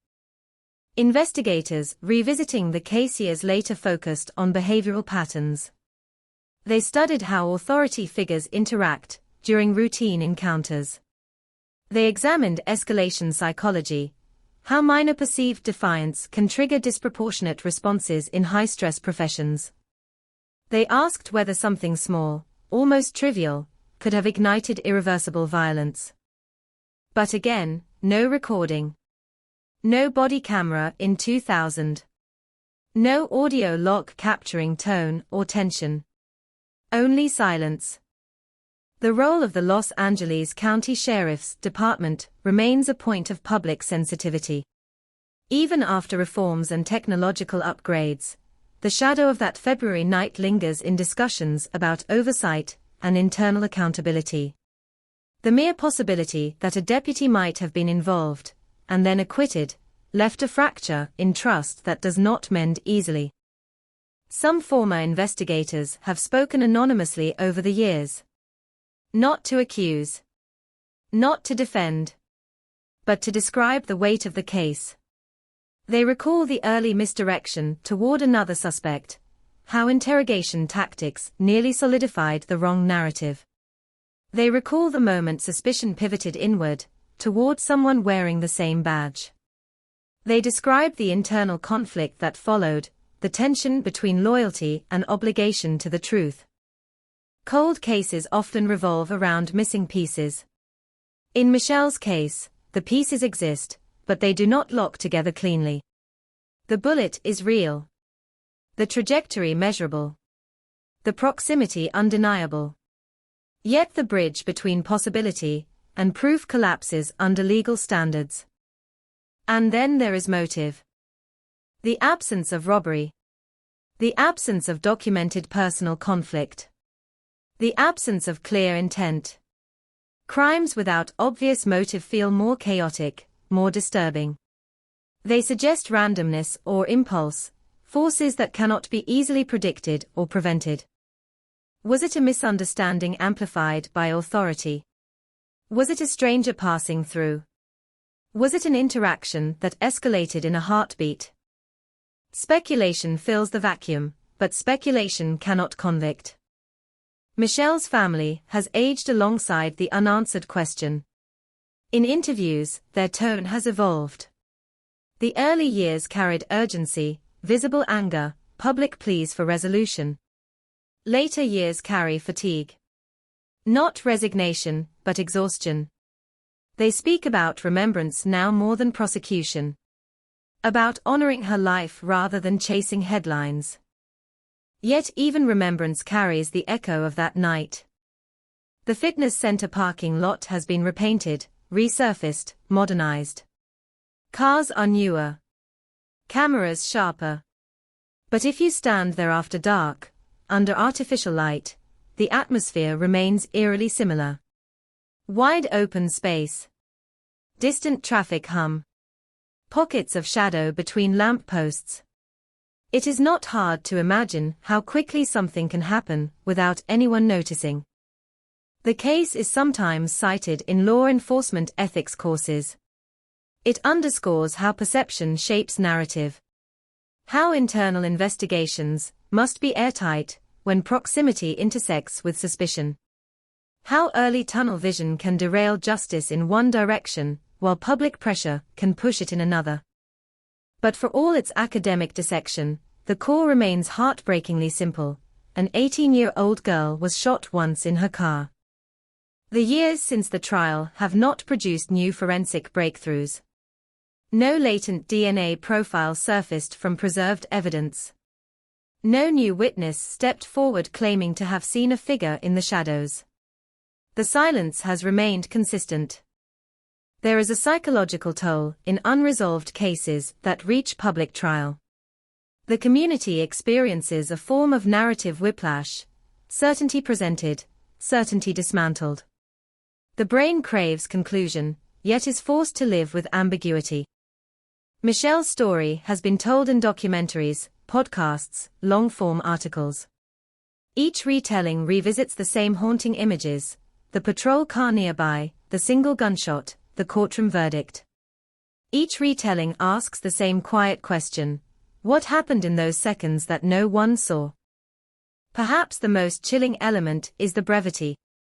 Not a prolonged attack. Not a drawn-out confrontation. One shot. One moment. One irreversible consequence. If it was impulsive, it was devastatingly so. If it was deliberate, it was executed with chilling efficiency. If it was random, it was improbably bold.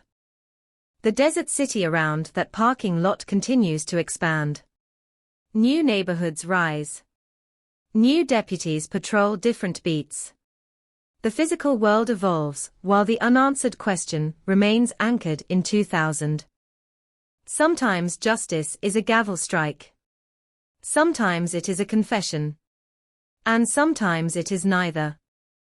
The killing of Michelle O'Keefe exists in that third category, a case that moved through accusation, trial, and acquittal, yet never fully escaped the gravity of doubt. It stands as a reminder that legal resolution and emotional closure are not the same thing.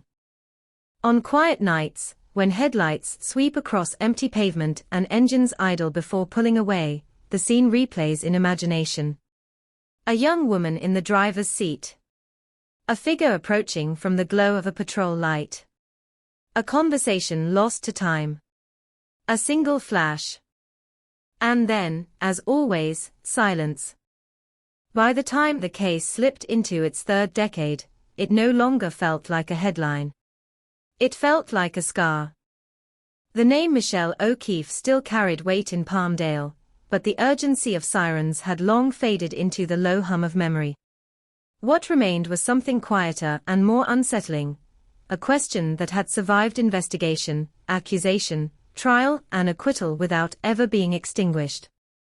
New detectives, too young to remember the original crime scene tape, studied the file as a case study in complexity.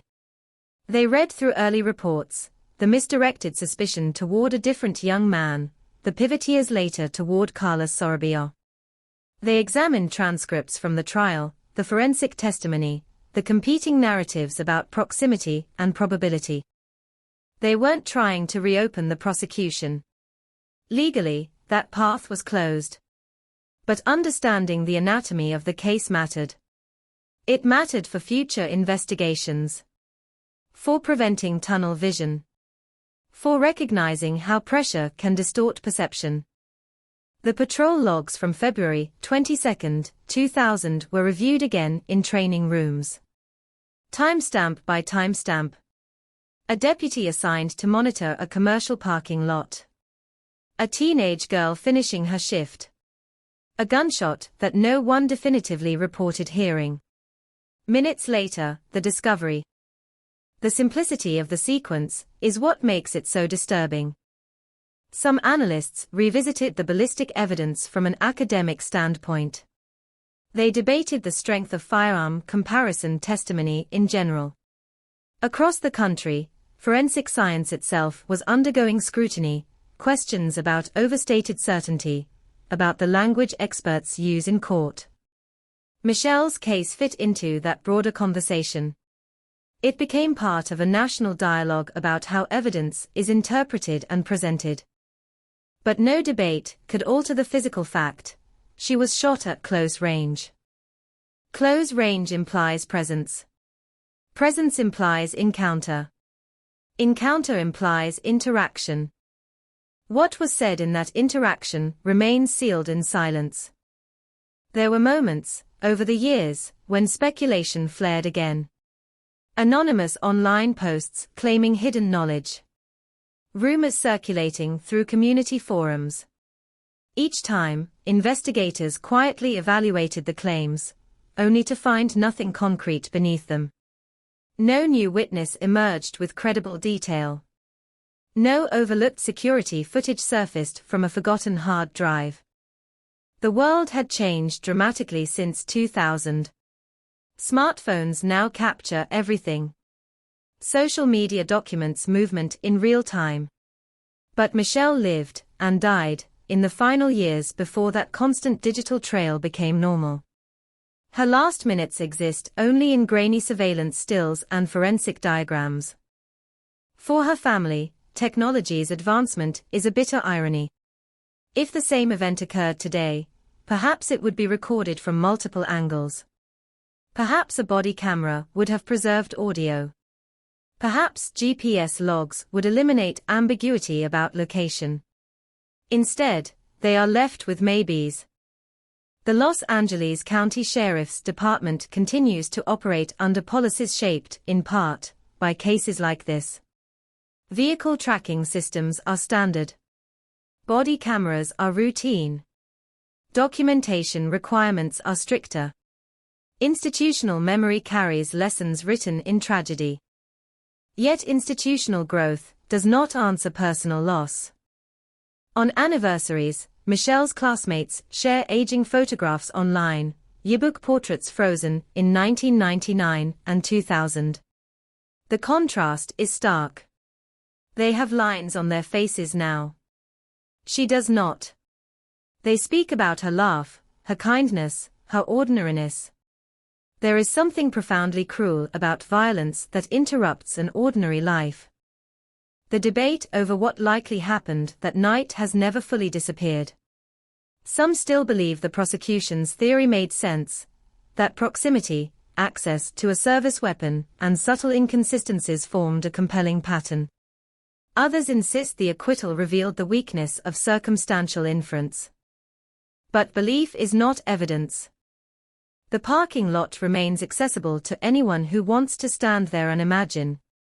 Late at night, when businesses close and traffic thins, the space feels expansive and exposed.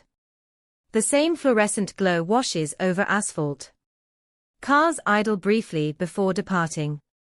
It is easy to picture a patrol unit stationed nearby, engine running softly. And it is easy, too easy, to picture a figure stepping toward a driver's side window. One of the most chilling aspects of the case is its restraint. There was no chaotic chase. No multiple gunshots. No public spectacle. Just a single, contained act of violence that ended a life and then receded into confusion. In criminal psychology, impulsive acts often leave messy trails. But controlled acts leave almost nothing. Michelle's scene was controlled. No shattered glass. No evidence of struggle. The shot was deliberate enough to be fatal, contained enough to leave minimal physical chaos. That precision continues to haunt those who study the file. Over time, the case has become less about accusation and more about unresolved narrative. It sits in that rare category of crimes that reach the brink of closure without crossing it. It forces a confrontation with the limits of certainty. With the reality that sometimes, even after investigation and trial, the core truth remains elusive. Michelle would be well into adulthood now. Her peers have careers, families, stories layered over decades. Her story stopped in a parking lot. And so the question persists, not shouted anymore, not plastered across front pages, but present in the quiet spaces between memory and doubt. Who stood outside that car? Who made the decision in a split second that cannot be undone? The legal system has spoken once. The verdict stands. But the silence from that February night in 2000 still echoes, unbroken, across the years. Cold cases don't always end with handcuffs. Sometimes, they end with a file box that refuses to close. In the years after the trial, the story of Michelle O'Keefe shifted from breaking news to cautionary tale. Law schools discussed it in seminars about reasonable doubt. Police academies dissected it in modules about investigative bias. True crime forums debated it with the intensity of a jury that never quite adjourned. But for one family, it was never theoretical. Every February 22nd, the date presses in like a weight. Not because of media attention, those cycles have faded, but because memory does not operate on news schedules. It operates on absence. The empty chair. The milestone that passes without her.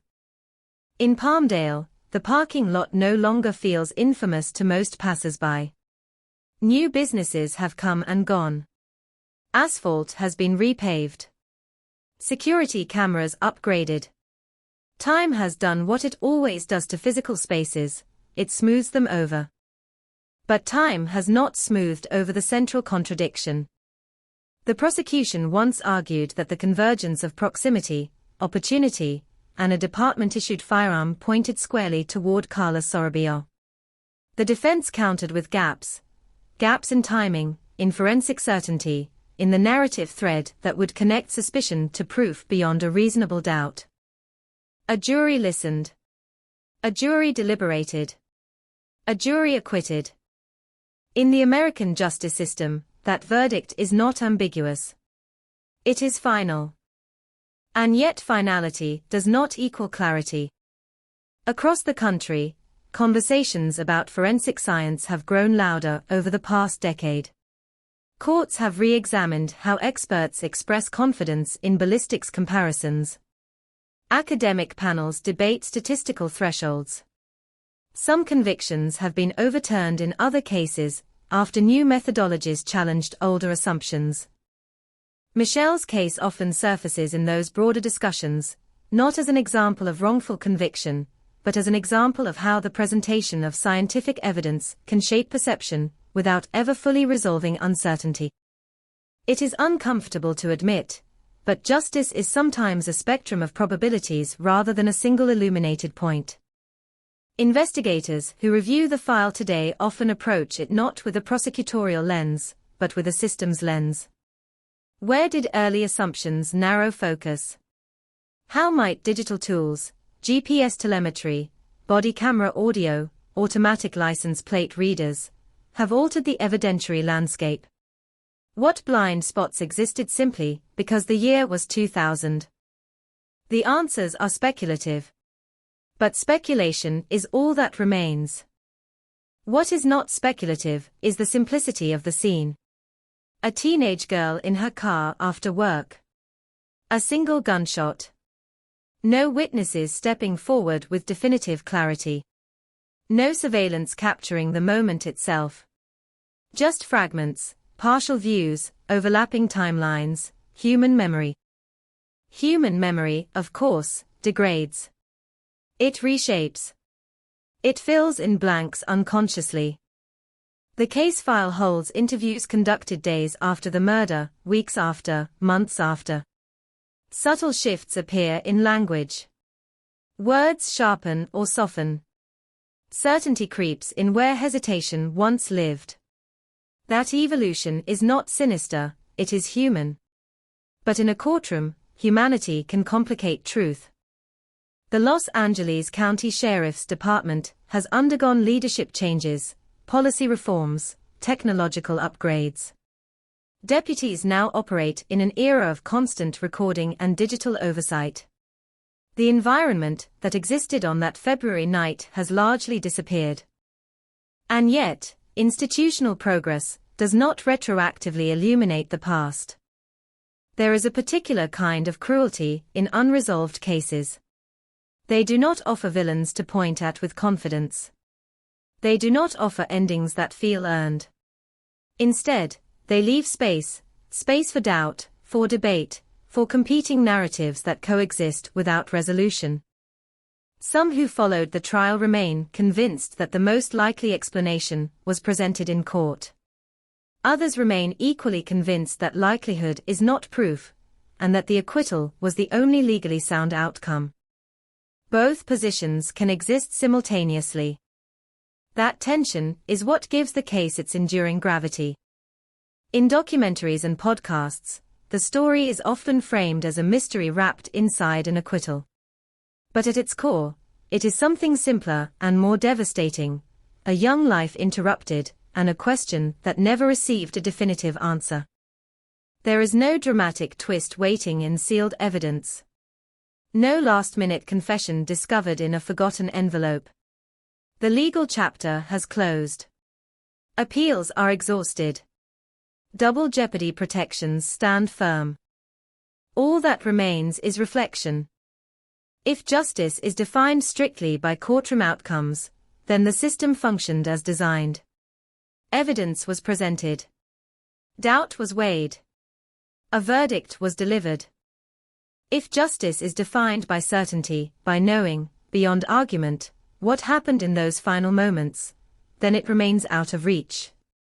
And so the story ends not with sirens or headlines, but with silence. A parking lot under fluorescent light. A name spoken quietly each year.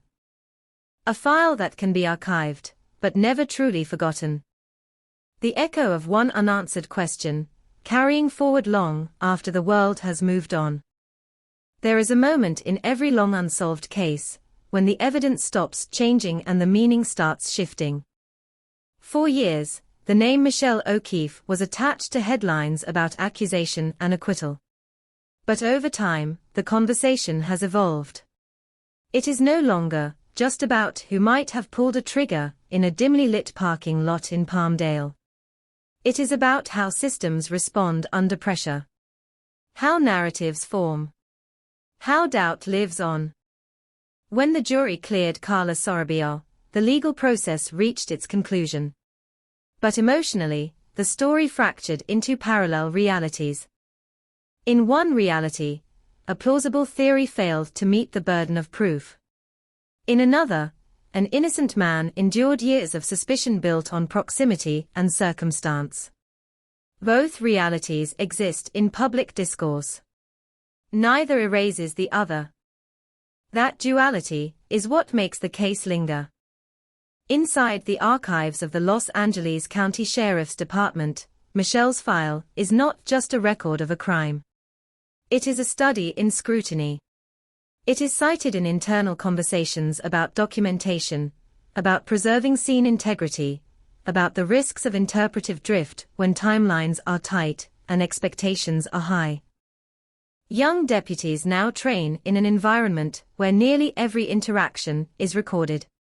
Body cameras capture audio and video. Vehicle GPS logs are stored automatically. Dispatch transcripts are digitized and searchable.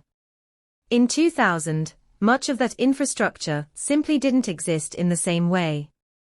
Decisions were made in a more analog world.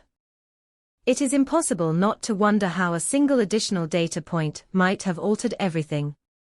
One clearer camera angle. One unambiguous audio clip. One timestamp immune to dispute. Instead, what remains are fragments. Partial surveillance footage. Forensic conclusions debated by experts. Human recollections layered over time. For Michelle's family, the debate about systems is secondary. What endures is the person behind the case file, the teenager with plans, friends, habits, routines. The ordinariness of her evening makes the violence feel even sharper. She wasn't in a high-risk environment. She wasn't fleeing danger. She was finishing work. That simplicity continues to unsettle those who revisit the story. Criminologists sometimes describe certain homicides as contained events, brief, isolated acts with minimal external witnesses. These cases are among the most difficult to resolve definitively because they offer so little noise. Michelle's murder was contained. One shot. No public chaos. No immediate pursuit. Contained events leave investigators with a puzzle missing edge pieces. As the years pass, the case also becomes a reflection of broader societal shifts. Public trust in institutions has fluctuated. Conversations about law enforcement accountability have intensified. High-profile trials across the country have shaped how juries interpret police testimony and forensic claims. Viewed through that evolving lens, Michelle's case feels both specific and symbolic. Specific, because it involves real individuals, real evidence, real legal standards. Symbolic, because it represents the fragile balance between suspicion and proof. There is a temptation, especially in true crime storytelling, to chase definitive answers, to imply hidden knowledge waiting to be uncovered. But sometimes there is no final reveal. Sometimes the most honest ending is uncertainty. Uncertainty can feel unsatisfying. It denies closure. It resists neat moral arcs. Yet it is part of the reality of criminal justice. Michelle's life was finite. The question surrounding her death has not been. In quiet moments, former investigators have admitted that the case stays with them, not necessarily because they believe it was mishandled, but because it resists conclusion. It sits in that narrow space where plausibility never matured into certainty. And so it endures. Not as a solved mystery. Not as a proven accusation. But as an unresolved echo from a February night. A reminder that truth and proof are not always the same thing. And that sometimes, even after a verdict, the silence continues to speak. In the end, what lingers is not the courtroom transcript. It's the silence between the lines. The story of Michelle O'Keefe no longer moves with the urgency of breaking news. It moves like something older, like a question that has settled into the foundation of a community in Palmdale and refuses to dissolve. There are cases that explode with complexity, multiple suspects, tangled motives, chaotic scenes. And then there are cases like this one. Contained. Precise. Almost clinical in their simplicity. A shift at work. A car in a parking lot.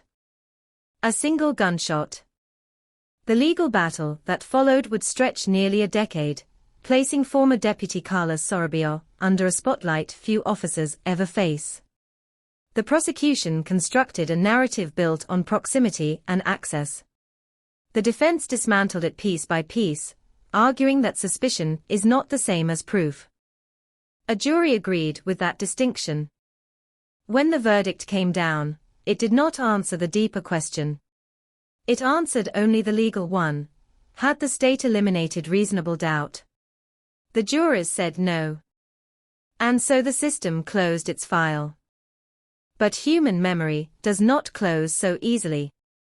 Within the halls of the Los Angeles County Sheriff's Department, the case is remembered less for its accusation and more for its scrutiny.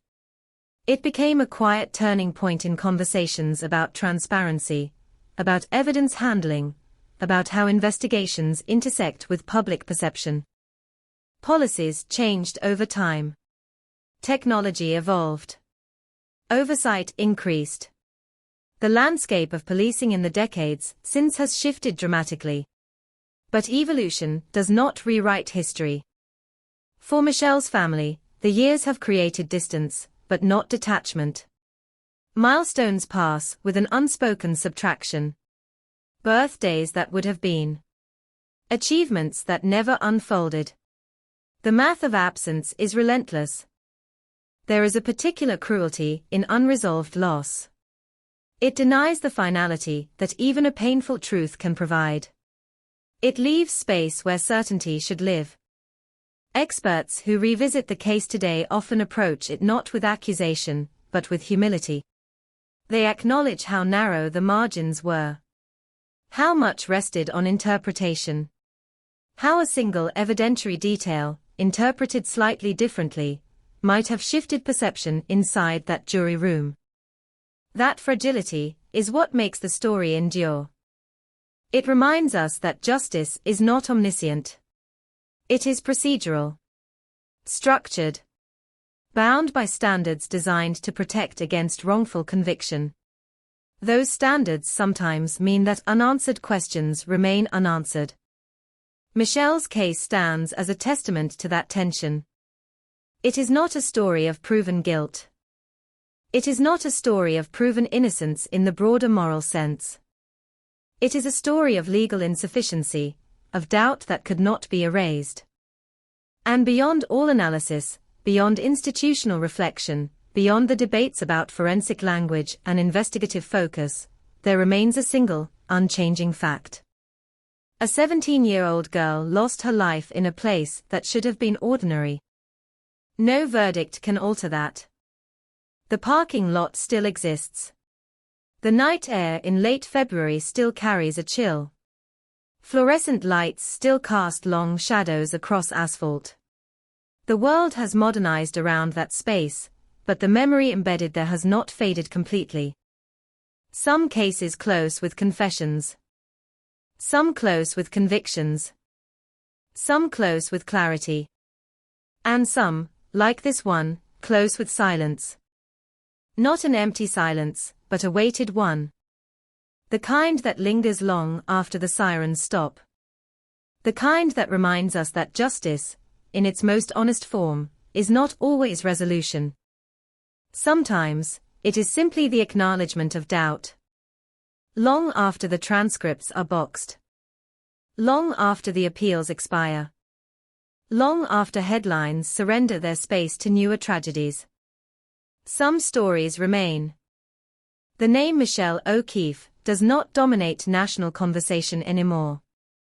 It lives in quieter places now: family albums, aging yearbooks, old news archives, the collective memory of Palmdale. And in the unanswered space between what is known and what cannot be proven. 17 years old. A shift at work. A car parked under fluorescent light. The ordinariness of that night is what still unsettles people. There was no dramatic confrontation captured on film.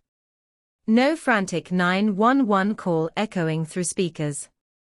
Just a single, contained act that ended a life and reshaped many others. When former Deputy Carlos Sorabia walked out of court acquitted, the legal system rendered its judgment. The Constitution's protection against double jeopardy sealed that chapter permanently. In the eyes of the law, the matter was resolved. But resolution and understanding are not synonyms. Over the years, the case has been revisited in classrooms, investigative panels, and true crime retrospectives, not for spectacle, but for introspection. It has become a lens through which broader questions are examined. How much weight should proximity carry? How should forensic certainty be communicated? When does suspicion become narrative? And when does narrative risk becoming assumption?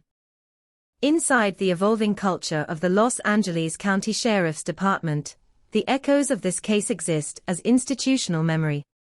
Today's deputies operate in an era defined by body cameras, digital timestamps, GPS tracking, and immediate public scrutiny. The world of 2000 feels almost distant by comparison. Technology now documents what memory once had to hold alone. Would that have changed the outcome? No one can say. What remains indisputable is the human cost. Michelle never grew older than 17. She never had the chance to tell her own story beyond that February night. Others have told it for her, prosecutors, defense attorneys, journalists, podcasters. But her voice, whatever it might have said in those final moments, was silenced in an instant. That is the true gravity of the case. Not the legal arguments. Not the forensic debates. Not the speculation that still flickers in online threads. But the simple, irreversible absence of a young life. There is a particular discomfort in cases without definitive endings. Audiences crave closure. We are conditioned to expect the reveal, the confession, the final piece of evidence that locks everything into place. This story offers none. Instead, it leaves us with something far less satisfying and far more real. Uncertainty. Uncertainty about exactly what happened in the seconds before a trigger was pulled. Uncertainty about whether the full truth is known by anyone still living. Uncertainty about whether time itself will ever yield new clarity. And perhaps that is why the case endures. Because it forces us to confront a difficult truth about justice systems everywhere. They are built to determine legal guilt, not to guarantee omniscience. Sometimes those two goals align. Sometimes they do not. Michelle's story sits in that space. A verdict was reached. A prosecution was concluded. A file was archived.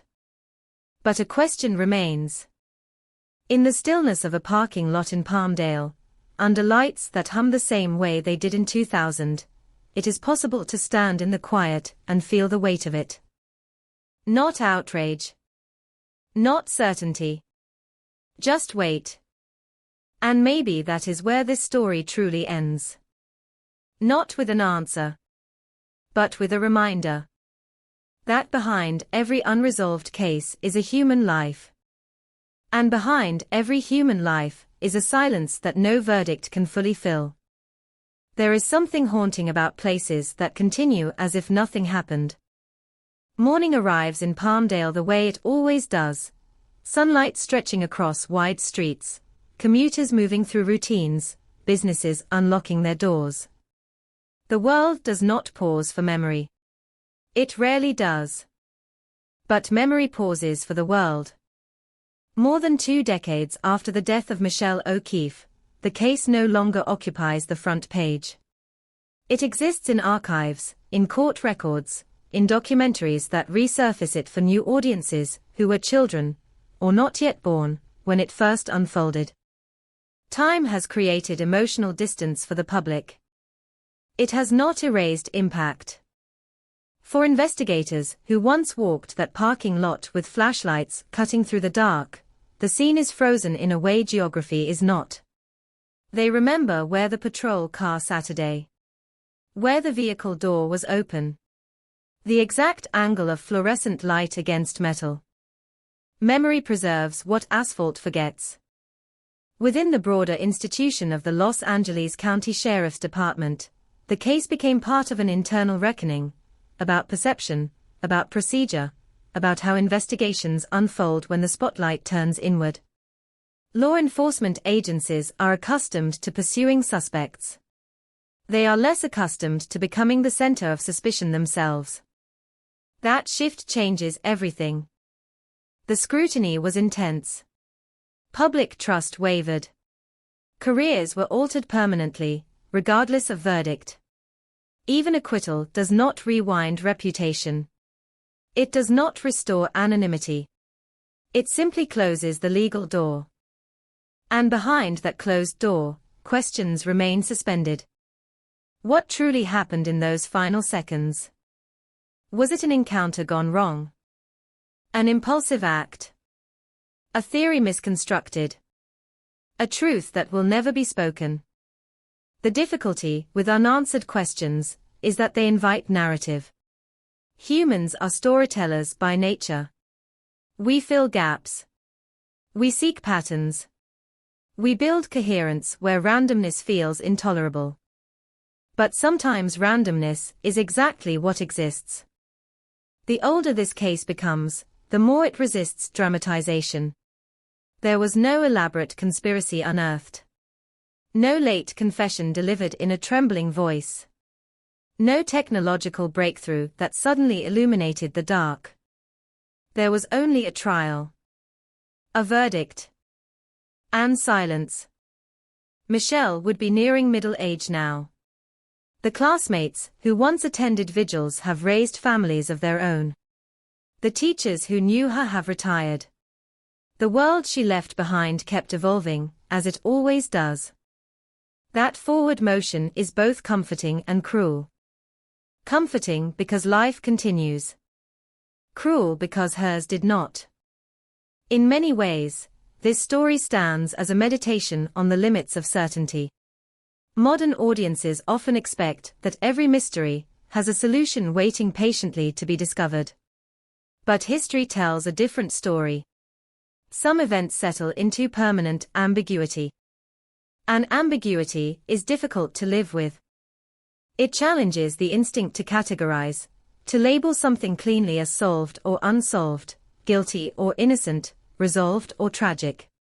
Michelle's case refuses clean edges. It exists in a space shaped by law, by evidence, by doubt, and by the irreversible finality of death. Perhaps that is why it lingers. Not because it offers answers, but because it exposes how fragile answers can be.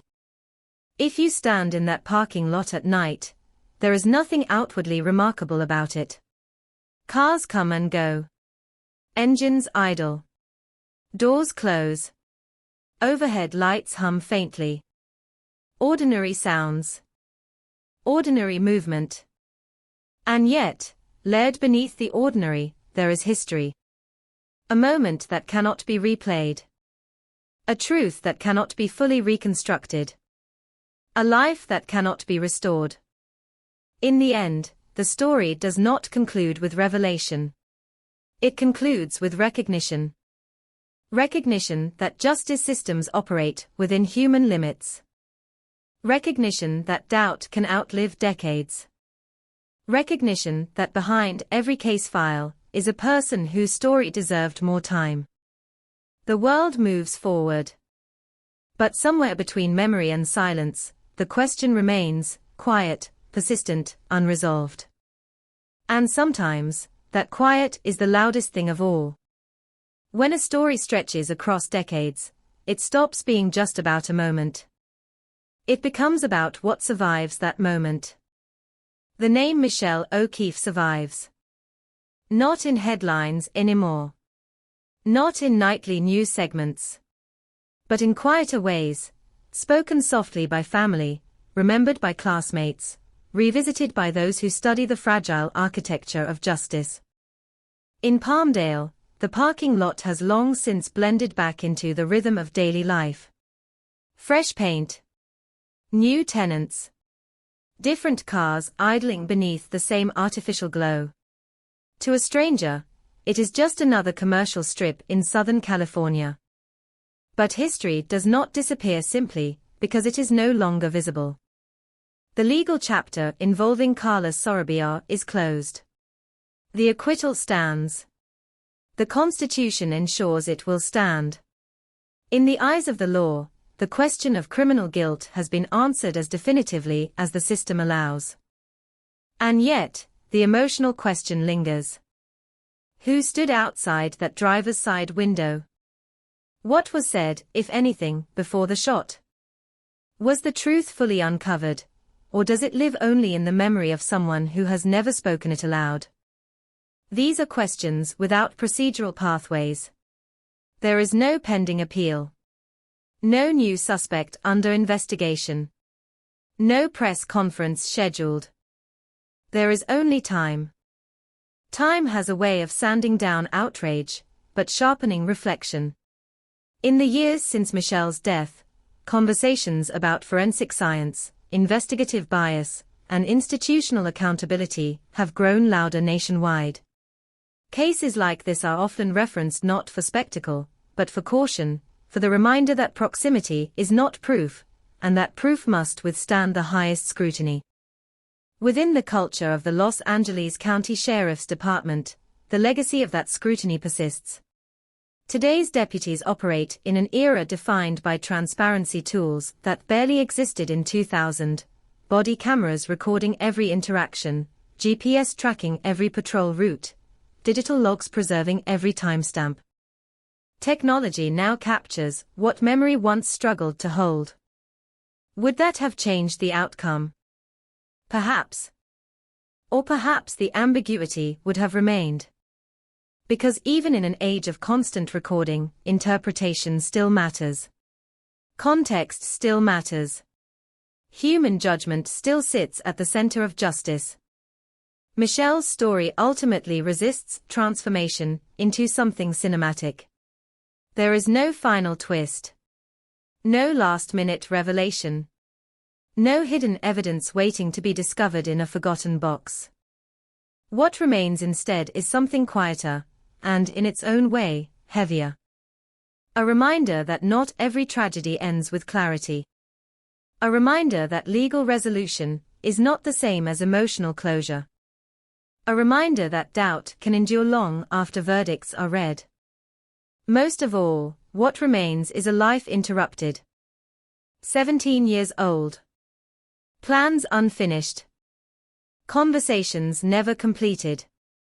For those who follow true crime, there is often a temptation to chase answers, to demand them, to believe that every mystery must eventually yield. But some cases teach a harder lesson, that uncertainty is part of reality, and that justice systems, no matter how structured, cannot always illuminate every shadow. The fluorescent lights still hum at night in Palmdale. Cars still pull into parking spaces. Engine still shut off. Doors still close. Ordinary sounds in an ordinary place. And beneath that ordinariness, layered invisibly into the asphalt and air, is the echo of a single unanswered moment. The story ends here. Not with certainty. Not with confession. Not with vindication. But with remembrance. Because when answers fade, memory is what remains.